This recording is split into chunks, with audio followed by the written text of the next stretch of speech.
after the Telemarketers like smashed on HBO and it became like a really critically acclaimed thing. It was Emmy-nominated. How many drug addicts reached out to you? Oh, when it broke, not too many drug addicts reached out to me. But I knew that you were deep in your heroin addiction in the beginning of that TV show. When's the first time you did heroin? Did you ever trade stickers for dope? Was that ever a one-time? No, but I sold stickers for money to get dope, and I also, not going to say who, I'm not going to say how it came up. When did you stumble into the world of telemarketing, first of all?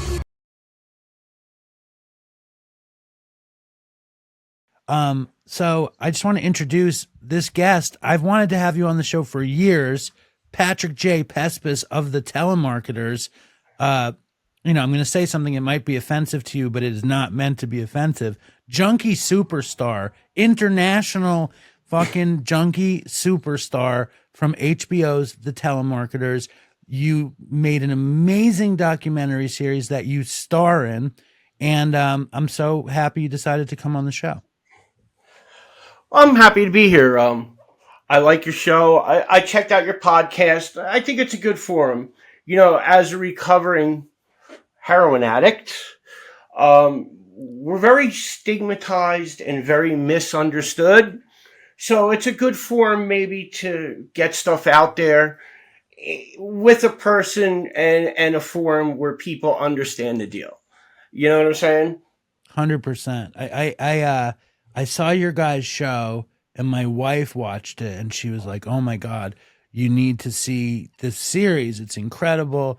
And my wife fell in love with you and Sam and your friendship. And then I turned it on and I was like, oh my God, I could not believe the level of debauchery. And I think the first thing that catches the viewer is this ragtag group of misfits in the wrong place, doing the wrong thing, but in that really wild style.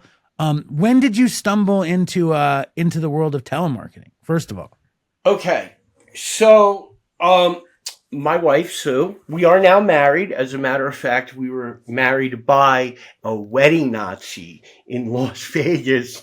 Oh, dude, no Elvis impersonator for us. We had the wedding. She was the soup Nazi impersonator. Very long story. And I'll tell you, I'm completely, opioid free, but not saying that like on special occasions I'll smoke a joint. I mean, come on, it's my wedding. So we got so fucking high. We went to this pot shop in the Sierra Nevada. We crossed the Sierra Nevada.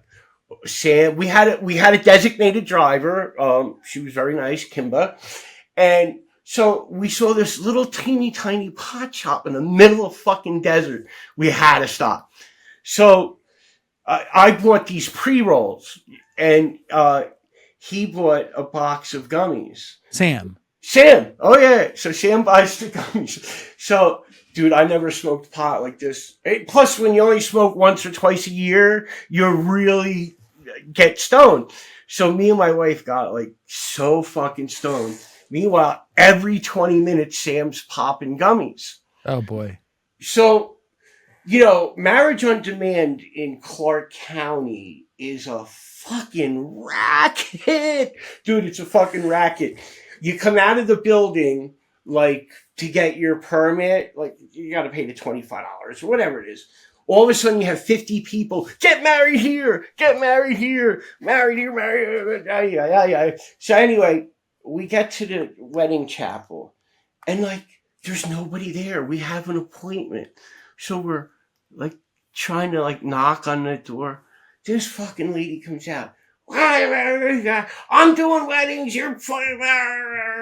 What do you want? Oh, we're your appointment. Oh, well, you're gonna have to fucking wait. Just barking orders at us.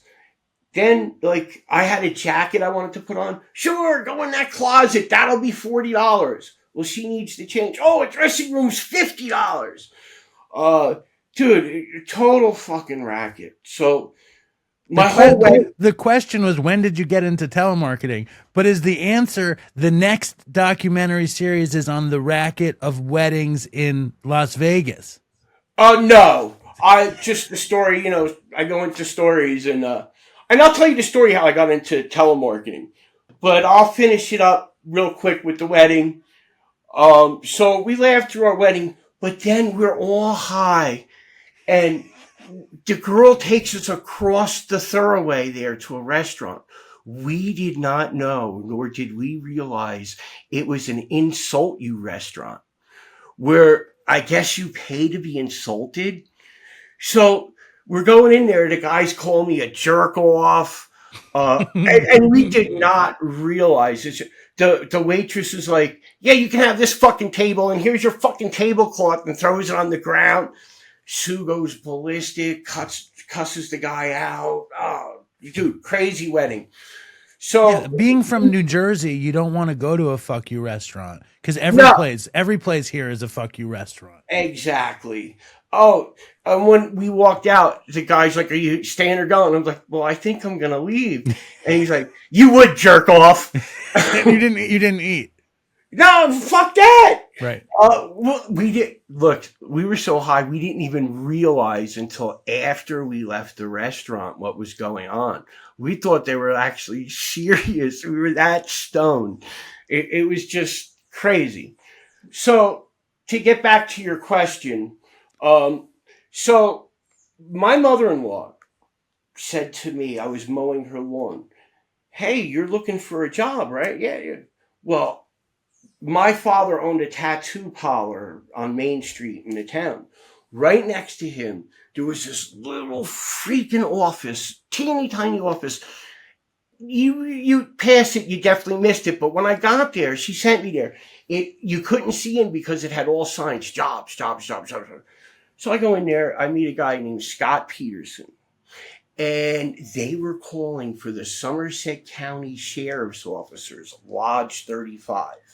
Local campaign, and he was hiring right off the street cold callers. Oh, he taught me, and we as like a thank you, instead of, you would get the active supporter decal, of course, but you would also get tickets to the Bentley Brothers Circus.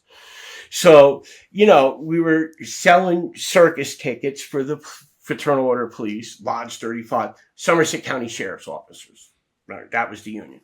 Was at the Jack Gerber Field, and the guy taught me how to call. He was a good caller. Absolutely made me a good caller. So what had happened was I was there about 4 weeks on a Friday. It was M. Charles Production was the actual company. There's a sign on the door, office closed, campaign over, checks in the mail. And I'm like, dude, it was like the perfect gig. I thought it was because once the guy taught you how to call and he could rely on you to make the calls and get the sales, same thing as CDG. Come in, do what you want, leave when you want. Office is open these hours, blah, blah, blah. So make a long story short, 2 weeks later, I get the call. Some guy, Jerry. "Hey, Pat, you want your job back?" What? We're reopening the office. So they reopened that office, and we did a campaign for the Bloomfield Firefighters Association.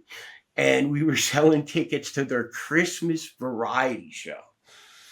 And during this campaign, they came up to me what their gig was, and they wanted me to get involved. They pay your room, your board, all your expenses, and they give you $50 a day to go on the road with them because they, once the campaign was over, the circus is moving on. So they would be like 3 months, month and a half to 3 months ahead of the circus and would do a massive blitz. And that was their thing. So they closed that office and I didn't go with them. But, looking for the job. So unbeknownst to me, I'm in New Brunswick. I see a bulletin board, same kind of flyers, jobs. I was like, wait a minute, it can't be. I'm thinking this has got to be like another one of these, it just looked too similar. So curiosity got the best of me. I walked in their old George Street office, the bowling alley office, and John Tricino, he knew all about the circus guys. Oh yeah, we'll hire you. You could probably call, right? Oh yeah, I could call. Put me on the phone. That was it. How old were you? Oh, back then, I was about 34 when I first. About 34 when I first got involved with CDG. So early 30s. And when you walked in, was it that debaucherous scene that we see on the TV show? Pretty close. The old bowling alley office was actually a little wilder. What was going on? Well, they would actually hire right off of George Street, and the end of George Street at that time, the 90s, was notorious spot to cop your dope. So, and they would hire right off of George Street, and the campaigns were really lucrative then because you could say anything. When I started with M. Charles Productions, I didn't call it my name. I changed my name. You know what I'm saying? We would actually use strong arm tactics. What was the rap? What would you say? Hi, John Smith or whatever, just make up a name, but I would use John Smith. All right. Just to sound average, just to, and, if I got the kid on the phone, you have to get through the kid to get to the parents. Hey, you want to go to the circus? Hey, put mommy on the phone and maybe I could work it out. She'll take you to the circus. You know what I'm saying? And I'd really upsell the circus. And what I would do to them at M. Charles, they had a program where, all right, if you told me, oh, I don't want to go to no stinky, smelly circus. So, okay, no problem. Why don't you give me $35 and I'll donate 50 tickets to any charity you want. And if you don't pick one, I'll just send them down the YMCA. So I used to play that off too. So I'd be like, yeah, so not only are you helping the cops, you're sending kids now to a good show that probably need a good show, and I'd close them on that. So now I got them dual end. But yeah, back then you could say anything. Like we would get away with saying, if that sticker put in your window, hey, officers respect that. You probably won't get a ticket. We could say that. But when I got to CDG, just as they were settling the lawsuit in Vermont, where the Federal Trade Commission made Rule 35, I believe.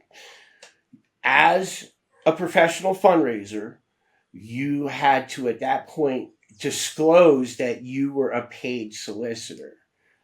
And it was easy enough to get around. As a paid solicitor, I'll put you down for 35. Hey, in 2 and 3 days, you're going to get your pledge kit, your decal. You guys had it all fucking ironed out. I'm realizing you were like already an adult when you started doing this work. At what point did you start getting high? All right.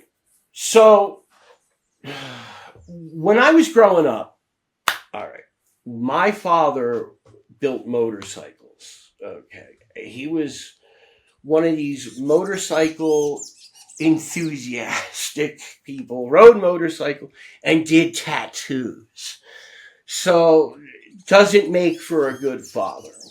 All right. The first thing I remember ever getting punished for by my father was, how like you would play in the leaves outside?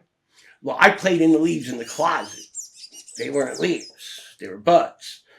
So, he was doing that. So hold on, the closet was full of bud. Yeah. Oh, yeah. Oh, full. And I was rolling around and thought it was leaves. Hold on, Pat. What's that squeaky sound? Oh, that's probably a bird. You want me to close the window? Yeah. Yeah. We're getting to the good stuff here. Yeah. So your father was basically like a rough and tumble Jersey motorcycle tattoo guy who sold a bunch of bud.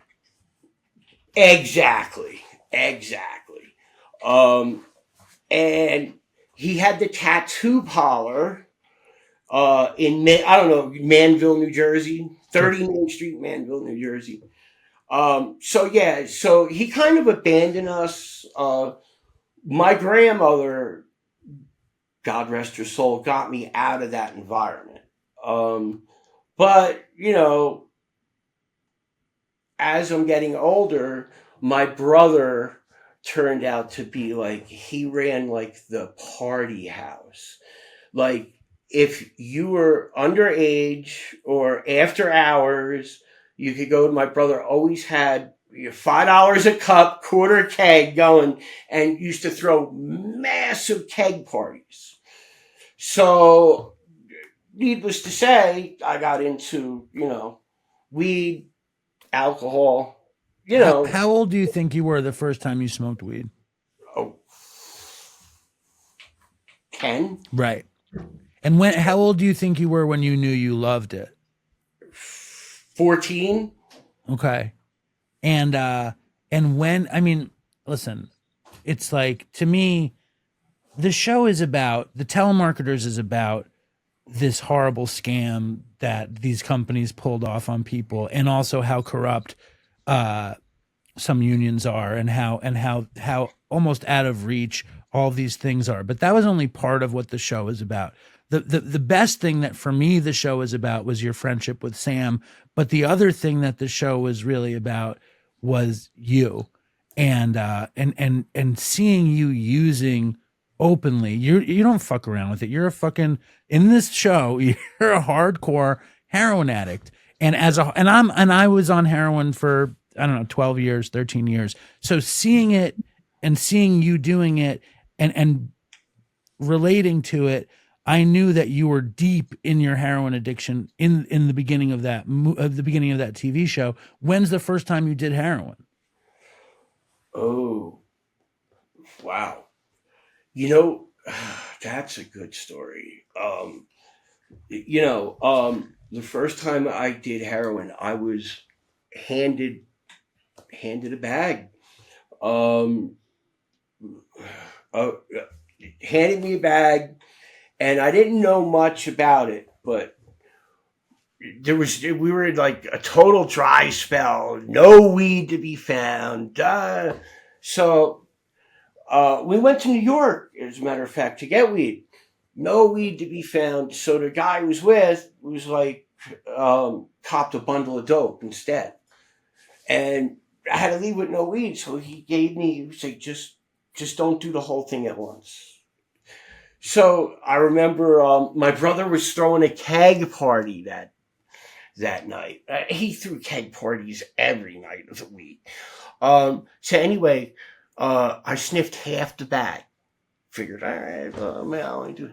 Well, let me tell you, I totaled his bathroom. I threw up so bad. Totaled his fucking bathroom. Total. Ended up passing out. Ay. So, yeah. So, that kind of started me. The curiosity was there.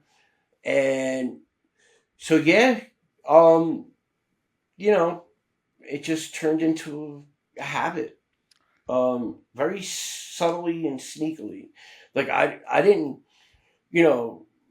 do it again after the first time for at least another year and a half. But I had this girl I was seeing, and she would come by, and she was doing it, so I started doing it.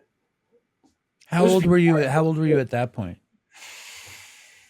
Oh, young. 30. Okay, so not that young. Not that young, but yeah, 30. Yeah. So you're like a total pothead. Were you doing a bunch of coke in your 20s? Yo, that was another thing. Yeah. Um, Between the age of like 23 to 26, 27, yeah, I was heavily into coke. Yes. I did coke for like 3 years, like super heavy. I got off that. How did the coke show up in your life? I bet you have some good stories from that moment in your life. Well, the coke showed up. Look, I worked for a garbage company. Okay. And I was the guy in the back. We did backyard service, Plainfield, New Jersey. You're from New Jersey, right? I'm from New York, but it's close enough. Okay. So we used to start on the west end of Plainfield, and you had to start at like 4 in the morning, 4:30 in the morning, and so it just ended up like everybody did coke, and the more coke you did, the quicker you did the route. You could go to work at 4:30 in the morning and be home by like 8:30, done. Sure, a couple lines of coke. Oh, sure, you'd be fine on that route. So yeah, hanging out with my brother, he was working there too, and we'd fucking do coke and then go do the route. Like we'd be up all night, like doing coke. Oh shit, we gotta go to fucking work.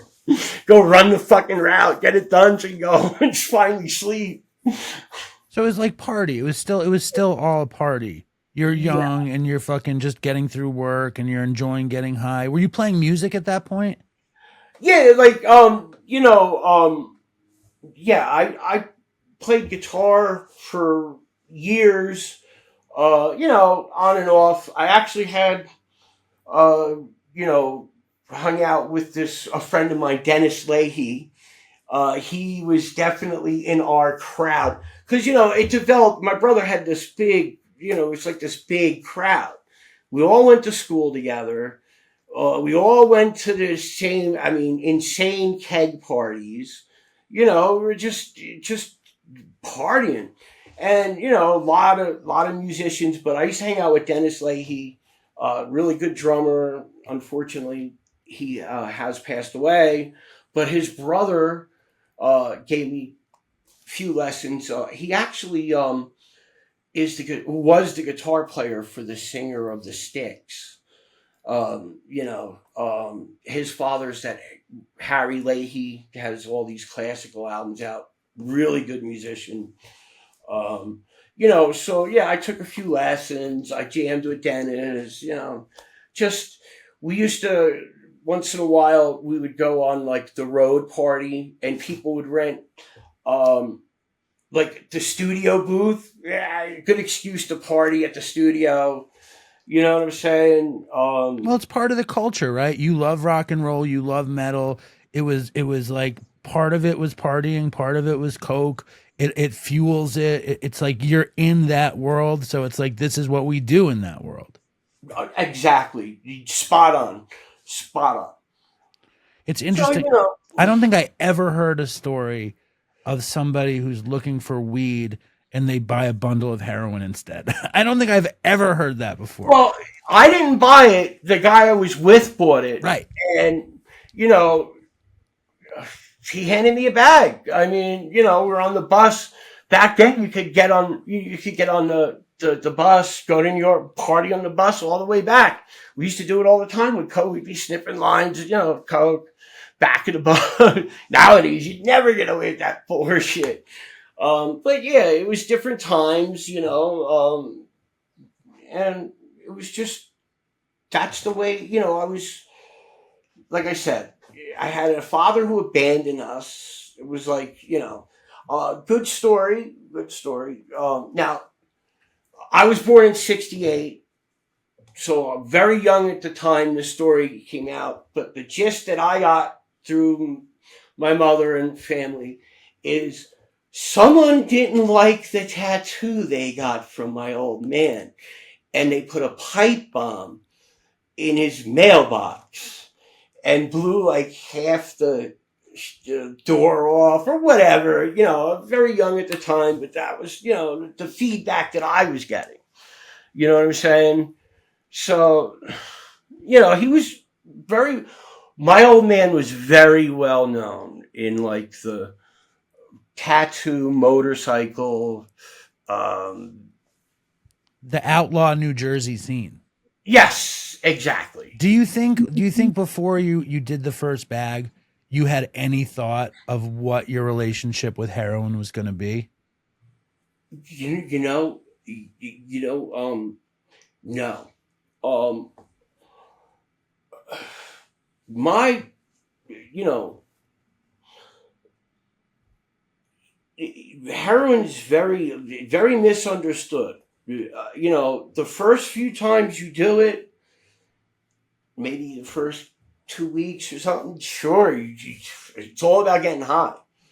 But once you acclimate to your dose, and I know you know what I mean, Yeah. it is no longer about getting high. It is about getting unsick. You just want to feel right. That's it. You're not worried about getting high. You're worried about just feeling normal at that point.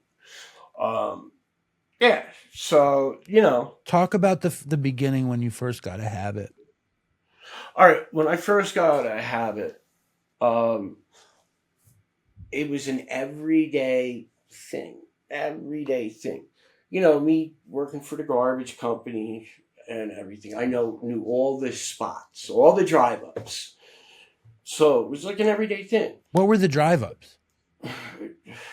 Just drive up. You knew the stamps. Yo, what stamp you got? And like 5 people would throw bundles at you, and you knew at that point you knew the stamps. What were the stamps in town at that point? In the TV show you were doing the Bronx, but the Bronx. Yeah. Bentley was like Bentley. Bentley was really Maybach. 730 virus, terrorist attack.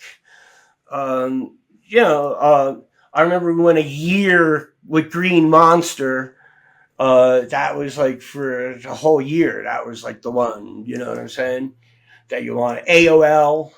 Isn't it so crazy how you're just this normal guy, or I was just this normal person, and then all of a sudden everything just becomes heroin and opening these bags and getting these bundles, and your whole life it gets absorbed into this thing that you never could have imagined.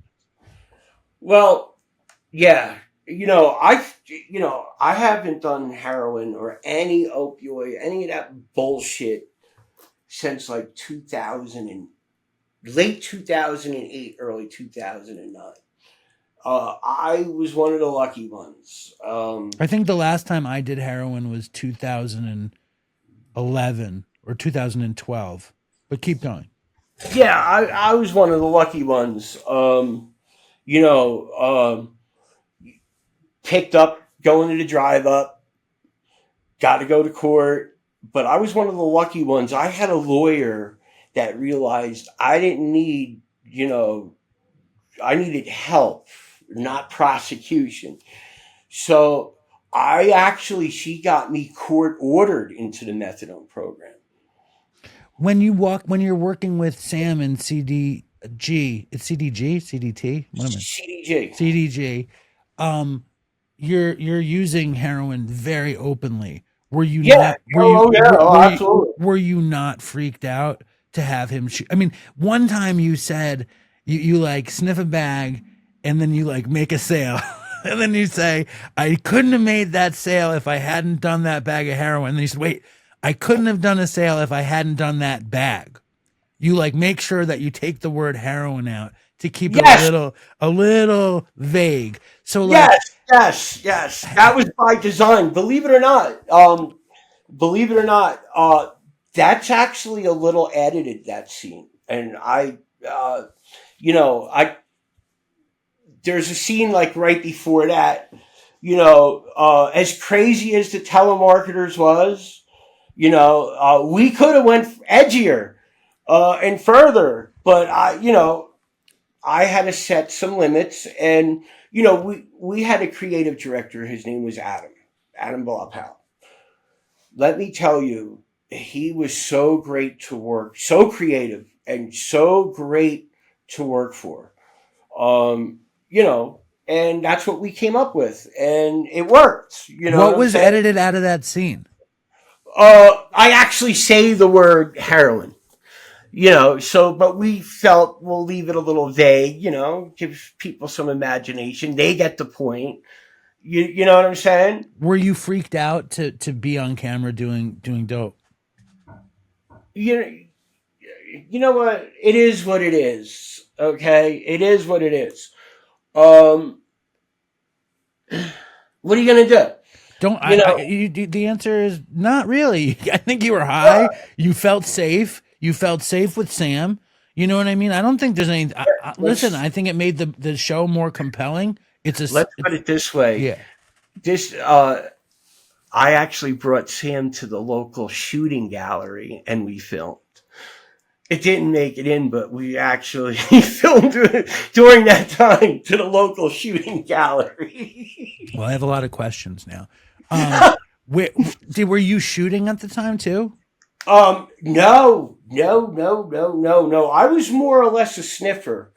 Not saying at the very end, you can spend $50 to get right, or you could spend $50 to get right 3 times, because Yeah. As an ex-heroin, the deal with shooting up. A sniffing will only bring you so far, but it may have been about the last 2 months that I was out there that I started doing that. You got to remember when we were at CDG, towards the end of CDG, I'm getting on the Dopey clinic. I'm trying to get sober.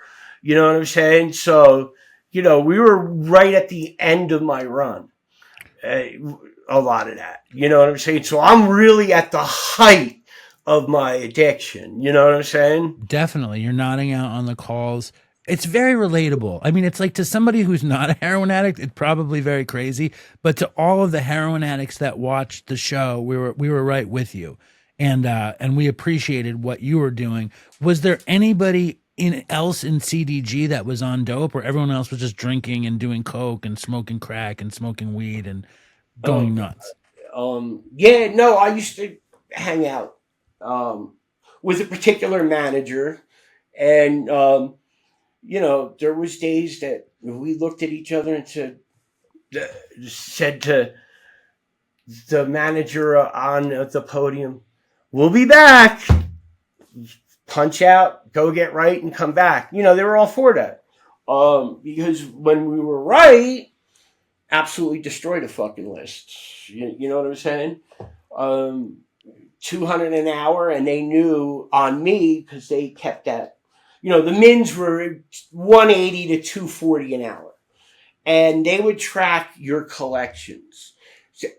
So with me, they knew 80% of that was coming back. So figure it out. Minimum $180 in their pocket for every hour I'm on the phone, and that's after expenses. That's their profit.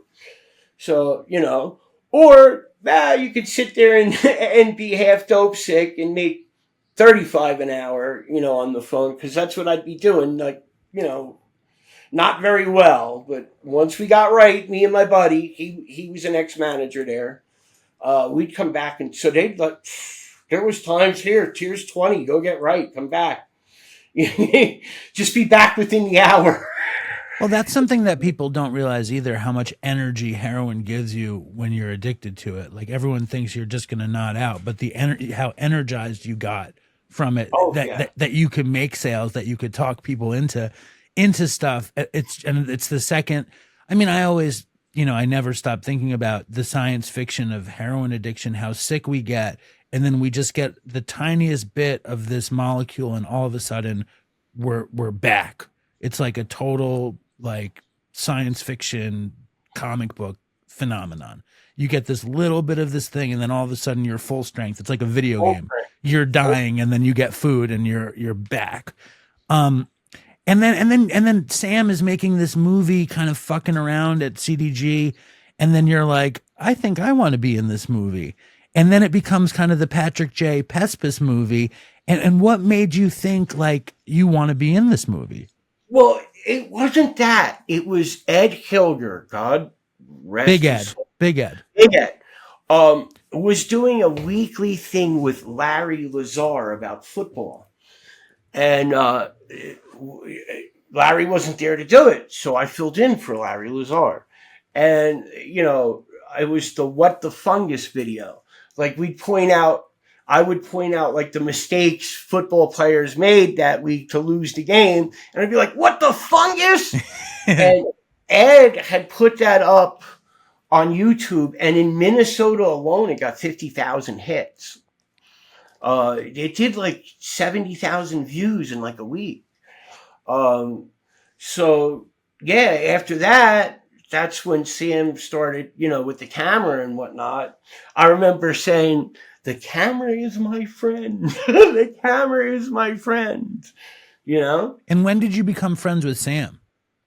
Oh, so I'm at work and Sam's on the far side of the room. I'm over here. I'm like, kind of shaded up. So I'm hitting the list, semi shaded up.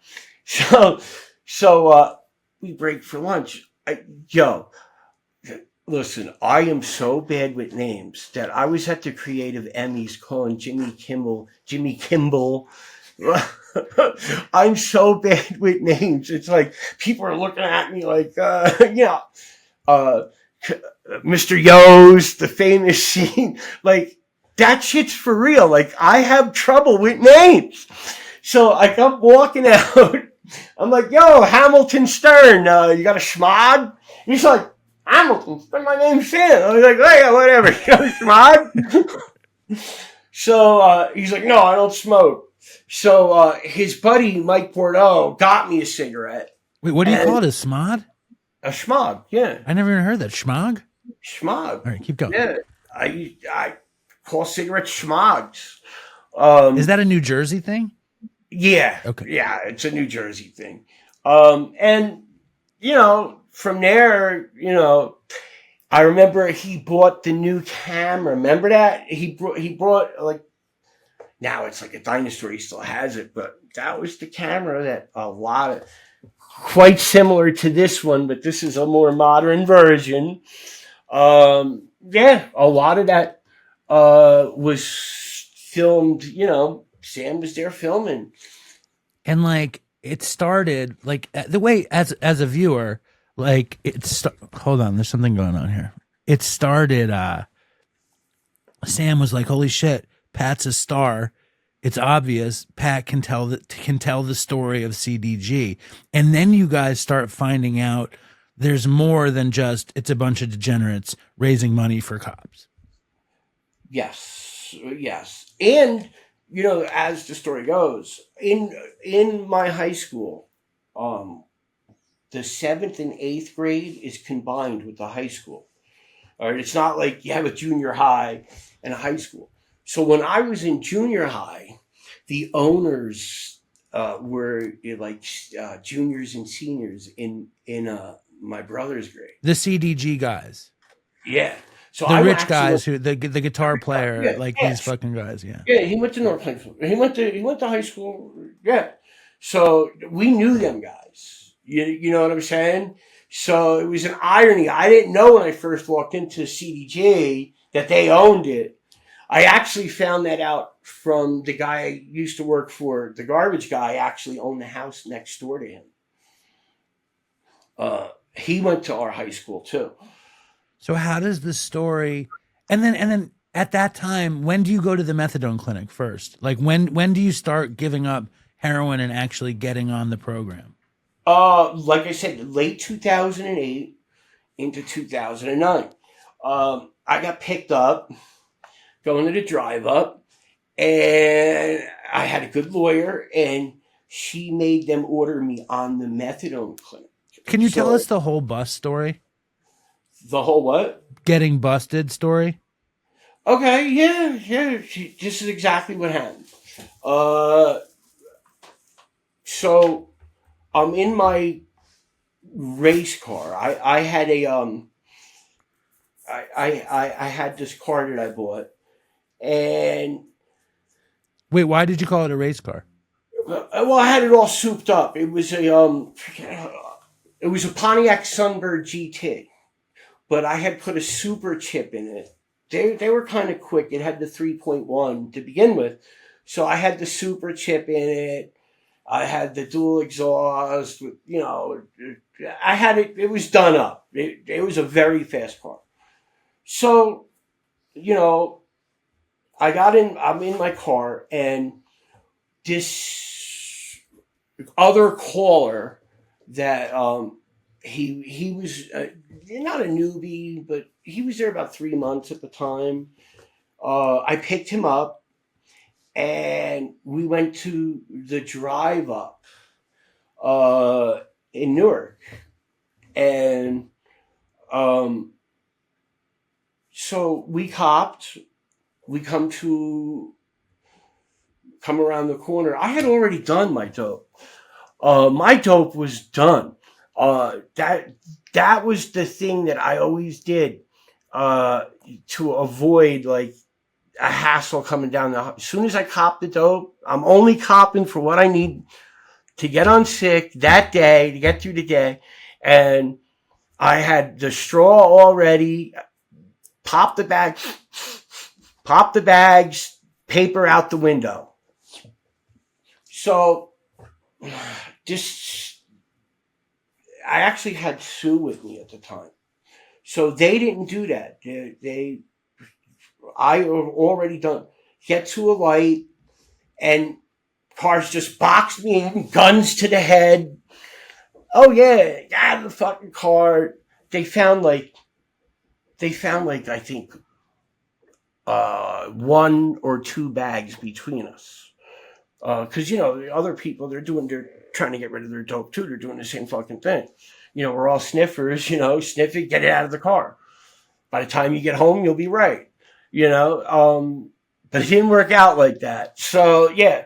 So, I had to go to court, Essex County, and I get court ordered to the state-funded methadone clinic in my county. And this is a good story. My probation gets transferred. So I'm going to probation, and the lady's telling me, I'm like, well, we're going to the clinic there, Oh, no, you can't go there. Well, wait a minute, I'm ordered on you. No, you go there, I'll violate you. Every word out of her mouth was violent. So she wants me to go to like this other program. So I go to this program, and, I'm still on dope, so I'm spending a lot of money on dope. Because I always worked for my dope, never never did any shady thing to get my dope. I'd rather go sick. But so I needed $1.50 to catch the bus home after the program. And the lady's like, oh, no, you have to pay in full every time you come here. And for $1 short, she sent me out of there. Then told my probation officer I didn't show up at all. So they sent me to another program. And I was in that program for like 2 weeks. A guy wrote me a letter. This program is not for him. He needs to be going to this state-funded clinic. I agree with him. I have a court order to go. And that's why I talk about the stigmatism. But in Somerset County, New Jersey, let me tell you, they violated a plea agreement. They absolutely did not want me going. And what was the difference between the two clinics? Well, the clinic that I was ordered gives you methadone. The places they're sending you, oh, fuck you, go sick. We ain't giving you shit. And they're not ran by a doctor. The clinic I'm going to is a recognized expert. The guy who was there 30 years, he's an old guy at the clinic, and he was the state recognized expert on addiction. So, our argument to the court, the whole argument was, look, we're not trying to defy the law. We have a disease, and we want the medical profession to have a crack at it. He's your professional. And of course, they agreed with that in Essex County. But when it transferred to Somerset County, they didn't want to hear that. Oh, you're just going there to get high. That's just drugs. No. So they violated me. Well, it went back in front of that same judge. She was not happy with them at all. It made because basically what they were looking at was when you make a plea agreement and the state don't follow it, that's a dismissal. So they were either sending me to the Dopey clinic or I was getting a dismissal, and that judge was not happy with that. So she made sure, And she told me, now I'm making sure you don't go, or I have any problems with you. 5 years is on my mind. Wow. Yeah, so that was late 2008, early 2009. Now, did they call it the Dopey Clinic? No. That would be the I best. call it the Dopey Clinic, but no. Did you call it the Dopey Clinic then? Yeah. Oh, that's amazing. Yeah. That's amazing. Why not? Well, it's because the name of our show is Dopey, so I feel great Yeah. about that. Oh, I did. I called it then. Yeah. I love that. Absolutely. You're like, oh, I'll do the Dopey show. I used to go to the Dopey Clinic. Yeah, why not? I actually think you're a genius with the show. It gives a very good format for people in recovery or even still in their addiction. We're very misunderstood. We're always labeled. And there's, especially with, like, you tell someone, yeah, I'm an alcoholic. They're like, ah! You tell someone, I'm an ex-terrorist. Ooh, stay away from me. Exactly. Seriously, Yeah. I mean, there's a stigma. So this is a good forum, I think. Well, that's why I was so excited to. I mean, I've been writing you. My wife is like, you have to get Pat on the show, and then I started writing you, and you never wrote me back. And then I guess Adam is coming in to produce a document, or trying to pitch a documentary about Dopey, and then I guess he connected with Sam, and that's how we finally got connected. One of the other scenes, because I want to talk about what actually happened also. Like, how did you find that you had the chutzpah, the courage, the fucking passion to actually be like, fuck this, we're going to actually go after CDG, we're going to expose telemarketing. I don't want to see fucking people get taken advantage of, especially in the name of the police. Like, when did you find, like, I can be that guy? Well, very early on, very, very early on, I realized the value of what was going on there. And same thing with Sam, definitely. And that's one of the reasons why it was so great to work with Adam, because he realized the value too. Sam pitched it to other people, and they're like, but no, Adam was a visionary. He's like the visionary. He absolutely saw the value. But when I realized the value there was a new kid in the cold section. He kind of struggling. It's winter. I believe it was January 2008. And it was 0 degrees out. And a kid comes up to me, I'm giving him pointers now, trying to help him out. He needs a job. We're in that crash kind of, with the economy. So, yeah, so I'm helping the kid out. I'm giving him a few pointers. So we're sitting in his car over the course of 3 days. So the second day we're in the car, Sam gets in the car and we start talking. And I say to Sam, Sam, could you imagine if the American people ever figured out what really goes on here? I said, it would be like the biggest story on the planet. And I remember Sam saying, oh yeah, that'd be a big story. And the next day we're talking about it. And ironically, Sam goes, yeah, man, we'd be on HBO with that shit. So ironically, Sam was like, so Sam realized the value.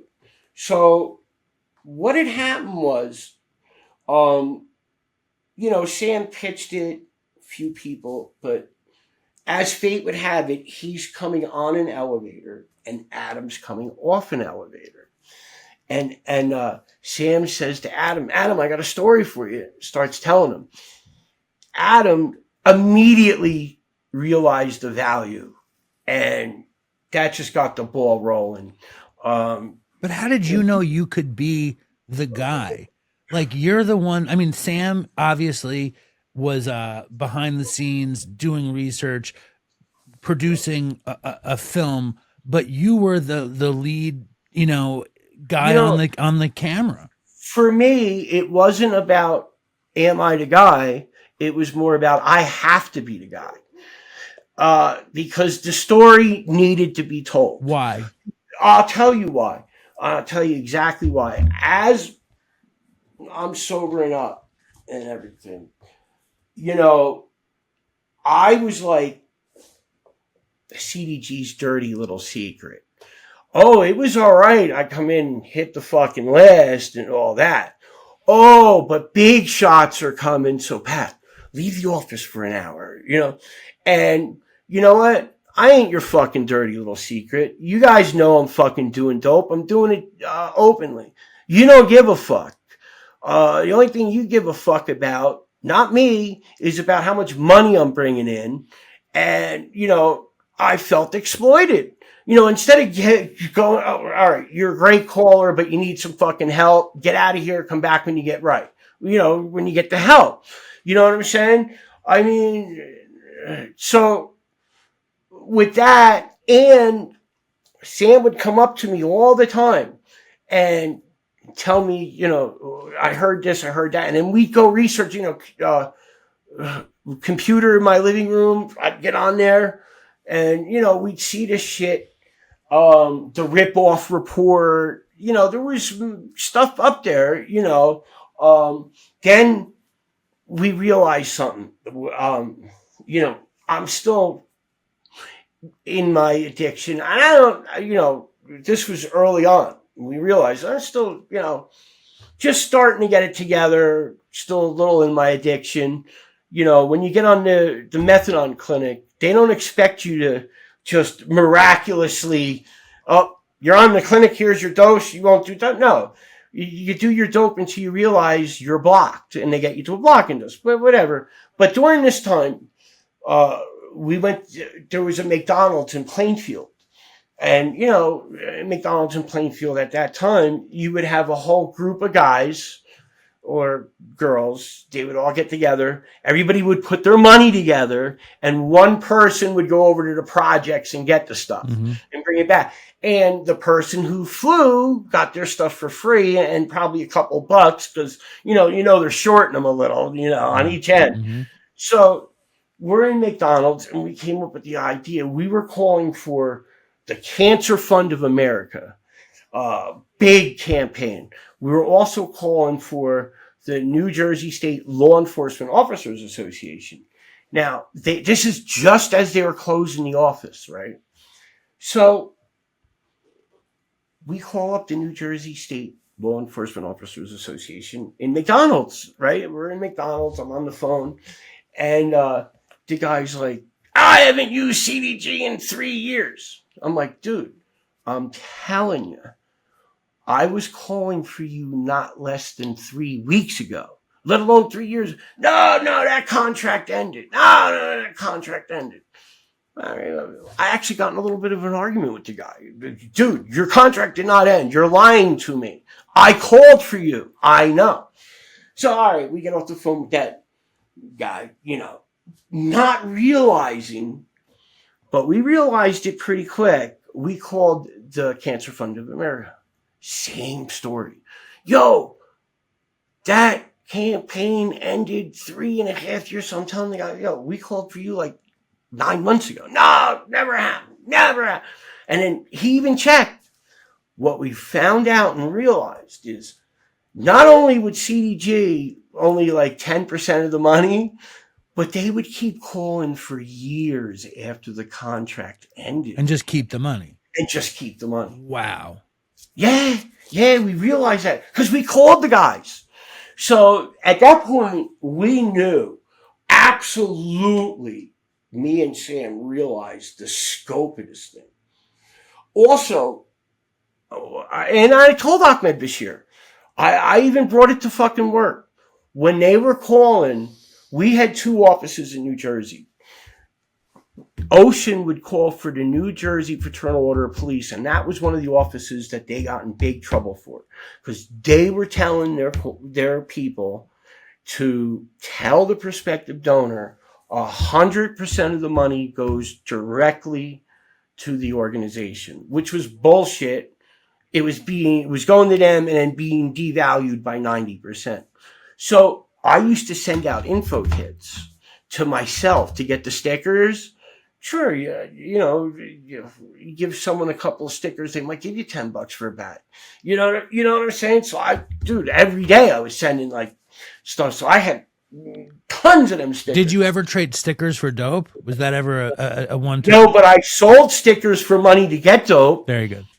And I also, I'm not going to say who, I'm not going to say how it came up, but there was a particular person in the office that did dope, and he got a call in Newark, talked to the lady, and said, yeah, we'll send someone over to pick up the donation, because, other companies would actually do that. In the old days, they would actually send someone. So he went and picked up the donation, and while he was there,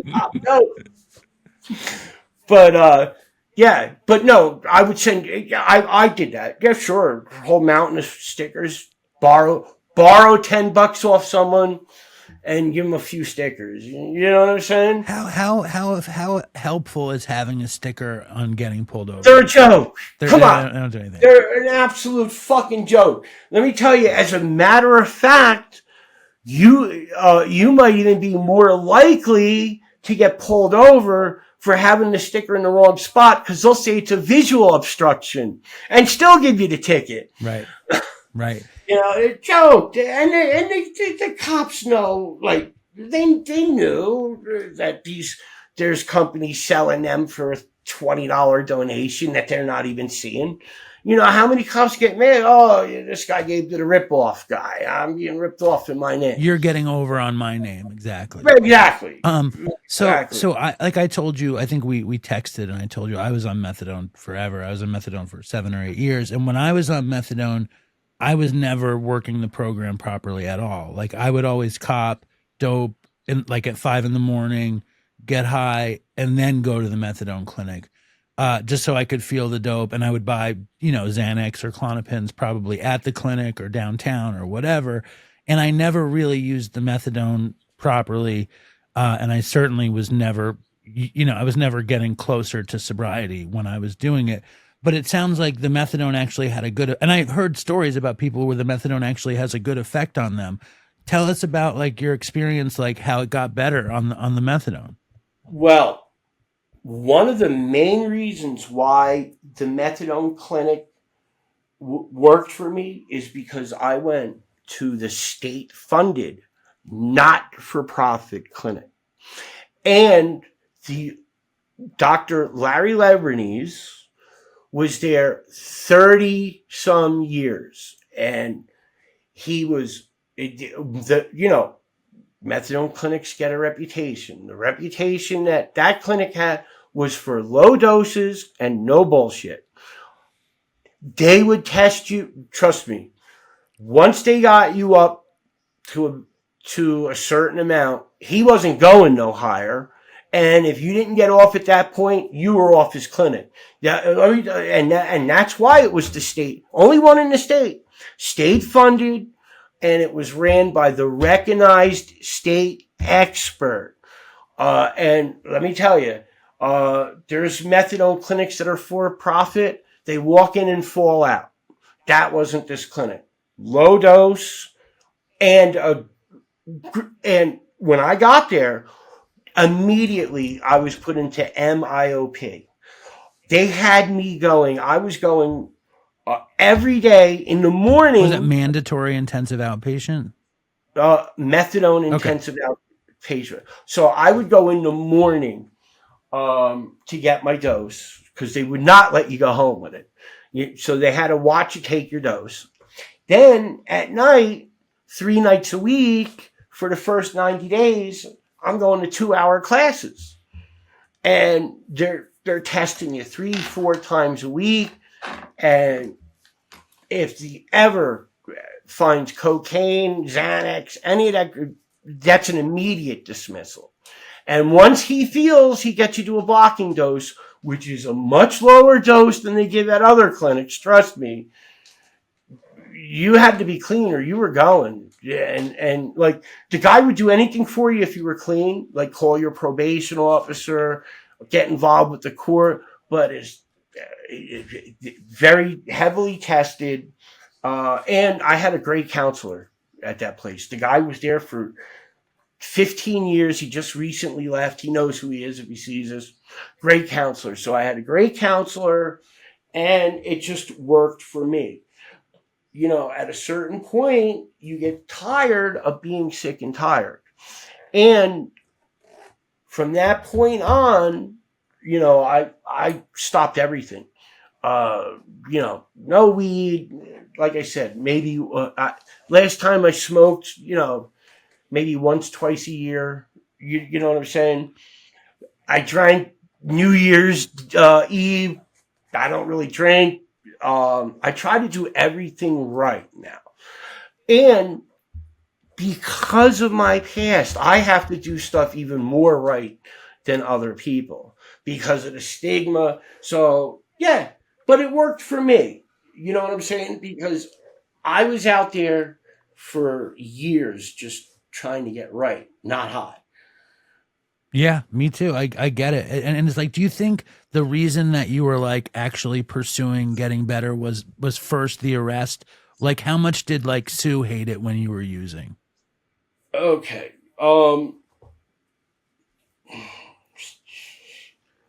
The arrest really put it over the top. Well, I'll say that. Absolutely. And like I said, I was sick and tired for at least a couple of years. And, you're getting older now, you're 40s, it's one thing when you're young, you can handle that shit. And, I was very fortunate.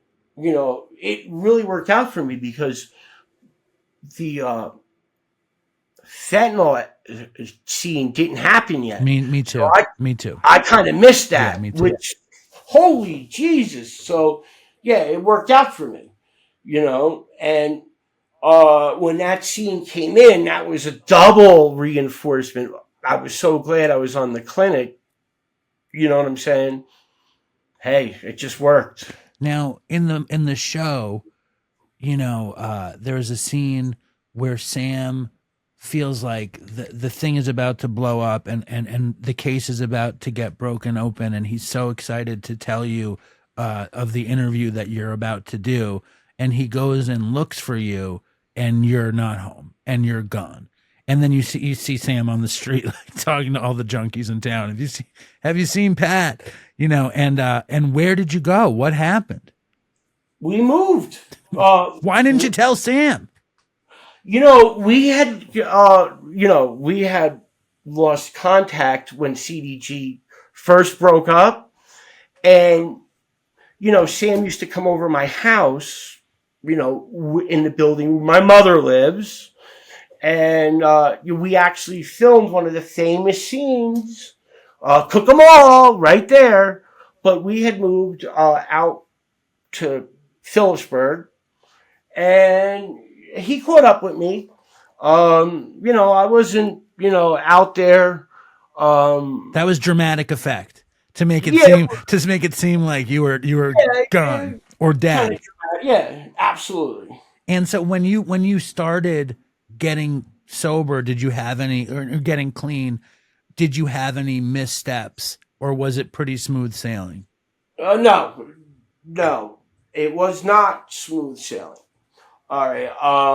I would say it took me. I entered the methadone clinic 2000, early 2000, late 2008. It took me about 6 months, to be honest with you, to get it all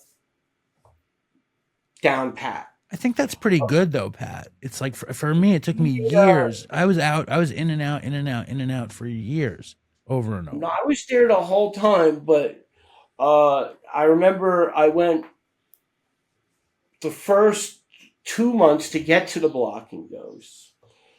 then I remember, all right, once I realized I was blocked, no sense, you know, I stopped. But then, after like a month or something, I think I relapsed, and it took a, I would say, a solid 6 months to get from total addict to now I'm clean and I'm thinking, I'm doing it now. To really, have that cinched in. And I used to go there, like I said, every day I had to go there. For the first 3 months, I had to go 3 nights a week too. So I was committed. I really was committed. And it took about 6 months, but I got it. Did you do any 12-step meetings or no? Yes. I'm not a big fan of NA, Narcotics Anonymous, as I did go to a couple of the meetings, but that was just a bunch of people telling war stories or looking for a connection. I found AA helpful at first, and I used to go to a little meeting in Bound Brook. It was for alcoholics only. And I used to just say I was an alcoholic. I wouldn't bring up the fact. You know what I'm saying? But 12-step program can be very helpful. No, I go to AA, and I'd say I'm an alcoholic, and I barely drink. Now, what was I going to say? In the fucking, and I want to get Sam in a second with you because I want to talk about the show a little bit. I want to ask him some questions, but I want to ask you, after the Telemarketers like smashed on HBO and it became like a really critically acclaimed thing, it was Emmy nominated. How many drug addicts reached out to you? Oh, when it broke, not too many drug addicts reached out to me. But, why? Well, I don't know about that because I'm not hanging out with, why would they even have my number? Or sober people who had been through it. Did anyone reach out to you as one of them, or was it more about the work you did as kind of an investigative reporter? It was definitely about me being an investigative reporter. So we went undercover. We made mistakes when we made the Telemarketers. All right, and one of the mistakes that we made was, and this is a good story, people like this, because you can't make this fucking shit up. So one of the mistakes we made was I actually gave CCU, that company that I went undercover. A lot of CDG people were working there, and we went undercover. The guy's name is Oleg that owns it. Okay.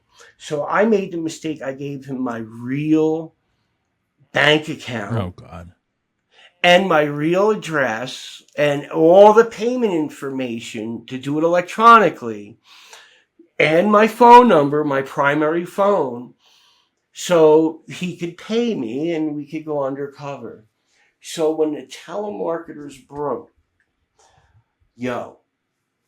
all from burner phones, I'm getting all these text messages, scumbag, dude, 200-300 of them, just like not threatening, but just like the eye is watching you. Like, I get a call from my bank.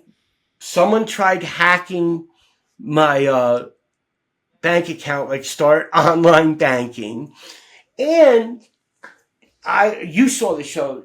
You saw Billy Theodore. Now I don't know. I can just tell you what I was told.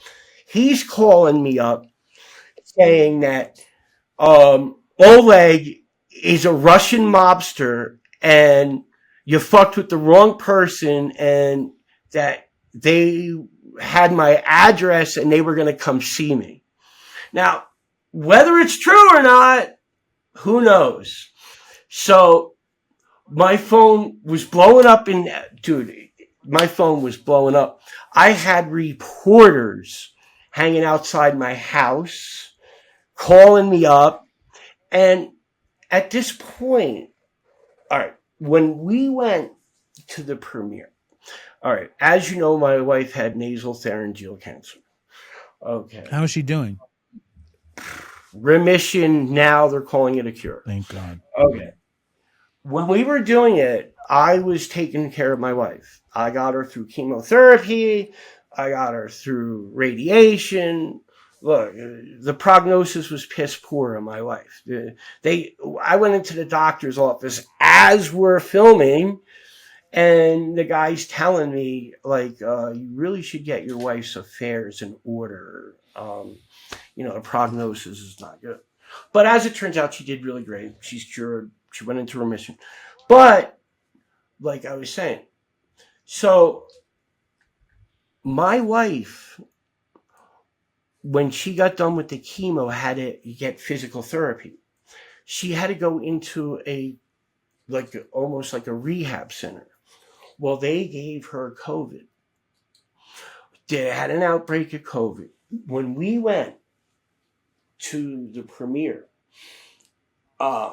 I actually, the HBO people were there at the venue. A guy who worked for HBO was running it, doing the premiere. But my wife was hospitalized with the COVID, and I had gotten a call on the way to the premiere that my wife was not expected to make it through the night. Oh, my God. And here I'm going to the premiere. I'm in the limo, or we already know. Her sister's with me. I didn't tell her sister that they told me to turn around. You may want to, but, I made a decision that I was, what am I going to do? I got it. So I was going through some hefty stuff. So when we did the premiere, I had to leave my phone on because I wanted to make sure in case they call. So I actually sat. The guys in the booth were so great. I told the guy who worked for HBO, who was running the booth, look, can I sit in the booth because my phone might go off, and we just sat back there. The HBO people were so good to me. He showed me the whole booth, everything going on, had me nice, relaxed, was telling me that, people come in the booth, they always ask, oh, is it any good? And we have to lie to them. But in your case, no, it's fucking great. He told me he watched it 5 times. Wow. The first episode. How exciting was it for you, the beginning of all that? Or was it so hard because Sue was so sick? Well, like I said, I was dealing with a lot. And I made a decision right then and there, that night, that I was going to focus on Sue. And I wasn't, my work speaks for itself. So, like I said, I did a few interviews in the beginning, but at a certain point, my work speaks for itself. And I'm going to focus on taking care of my wife. That was a scary, scary moment. And I'm going to tell you, trust me, people around me thought I was nuts because I actually said no to at least $250,000 of earned media. You know what I'm saying? No, I want to take care of my wife, and people are like, what are you, fucking nuts? You know what I'm saying? But no, you got to make decisions. And, I wasn't going to let my wife go back into that nursing home. I was going to sit there. And you know what? It worked out because I got her through it. And you see now she's walking around. So, I made the right decision. Absolutely. Sam, can you come in for a sec? Yeah, hold on. I'll get it. Yo, Sam. Yo. Oh, I'm sorry. All right, Yeah. Come on in. Come on in. What's up? What's up, man? How you doing? I'm good. How you doing? Stern. Good. I was listening to the whole thing, and it was great. Well, I want to know, first of all, when you hear Pat telling the story about you guys and the telemarketers and where he was at. Do you want to jump in and say anything? Was there anything that you felt like I need to interject for a second? Well, the timelines are all wild a little bit, but so Pat doesn't really pay attention so much to the social media, and I wanted to correct that when the documentary came out, thousands of addicts, former, current, reached out to him on Instagram. I figured they did. They always do. He doesn't really use Instagram that much, but like I made the Instagram for him, Right. and we both have access to it. So I always like look at his the comments and that kind of stuff just to see what's going on. Yeah, no, like he had thousands of people, really a lot of like grateful, like thanking him, telling their stories. So yeah, that was one interesting thing that happened. And you were like a stoner skateboarder, graffiti kid, and you were like, I want to make movies. You drop out of high school when you're a fucking kid. Yeah, and my story is wild as well. I have a crazy. Pat and I have very different, but both very wild Jersey upbringings. I know. Yeah. One of my favorite things in the movie is you with Pat's mom and Pat's with your parents. Like, Yeah. that was like very robust. Like, you could see your friendship and you could see how different the places you guys were from, but then also like how together you guys were. When you start shooting at CDG, like is the first thought like, this is crazy? Like, the world just wants to see how crazy this is. Yeah, when I first walked into CDG, I was 14 years old. And I had applied I just dropped out of the 9th grade. I applied. My parents told me that my parents are like Jewish hippies, like what the left used, like old school lefty. Yeah. Like we would go to like anti-war protests. I smoked weed with my dad when I was a teenager. Like it's just like old school hippies. But very latchkey kid. We could do whatever we wanted. So I didn't want. I wanted to drop out. I hated school. I hated the night. And I told my parents, and they're like, all right, you can drop out, but you got to get a job. So I applied to Burger King and McDonald's in Edison, New Jersey, and they both told me I was too young. A buddy of mine who was 15 was like, dude, I know a place where you can get a job, this call center. And so he brings me into New Brunswick, into CDG. I'm 14 years old. They had me read the script, and I got hired. And I remember the first day walking into the job, there was like all these built dudes doing push-ups next to the water fountains. And what they would do back then, I walked in and there was a wall, and on the wall there was pictures of all the mugshots of the guys, of the callers, like a wall of like trophies. And then this one manager, the same manager that hired him, John Cicchino, I see this. He points out this guy who we call Mr. Smythe in the documentary because he would be in the documentary as long as we didn't use his real name. So he points out Mr. Smythe, and Mr. Smythe is this one of the wildest looking people I've ever seen on planet Earth. And he's big, bushy eyebrows, just a face on him. These boots that were rumored to have seen Vietnam War. And John Cicchino points, and I'm 14, he points at this guy and he says, you see that guy over there, Sam? He's like, I swear to God, one day he's going to come into this office and shoot up the whole place with an AK-47. And that was like my welcome to CDG. Dude, it's fucking insane that you come from this background, this kind of hippie Jewish background. You tell your parents you want to quit school. They're like, okay, do it. Then you get the most dead-end job that could ever be with the most degenerate, dangerous people that you could ever be with, and it winds up becoming an actually incredibly successful career. It's insane. And I remember, like, there's things we didn't even add to the documentary. There was bank robbers who were there was two that were actively robbing banks on lunch breaks while working at CDG calling for the Fraternal Order of Police.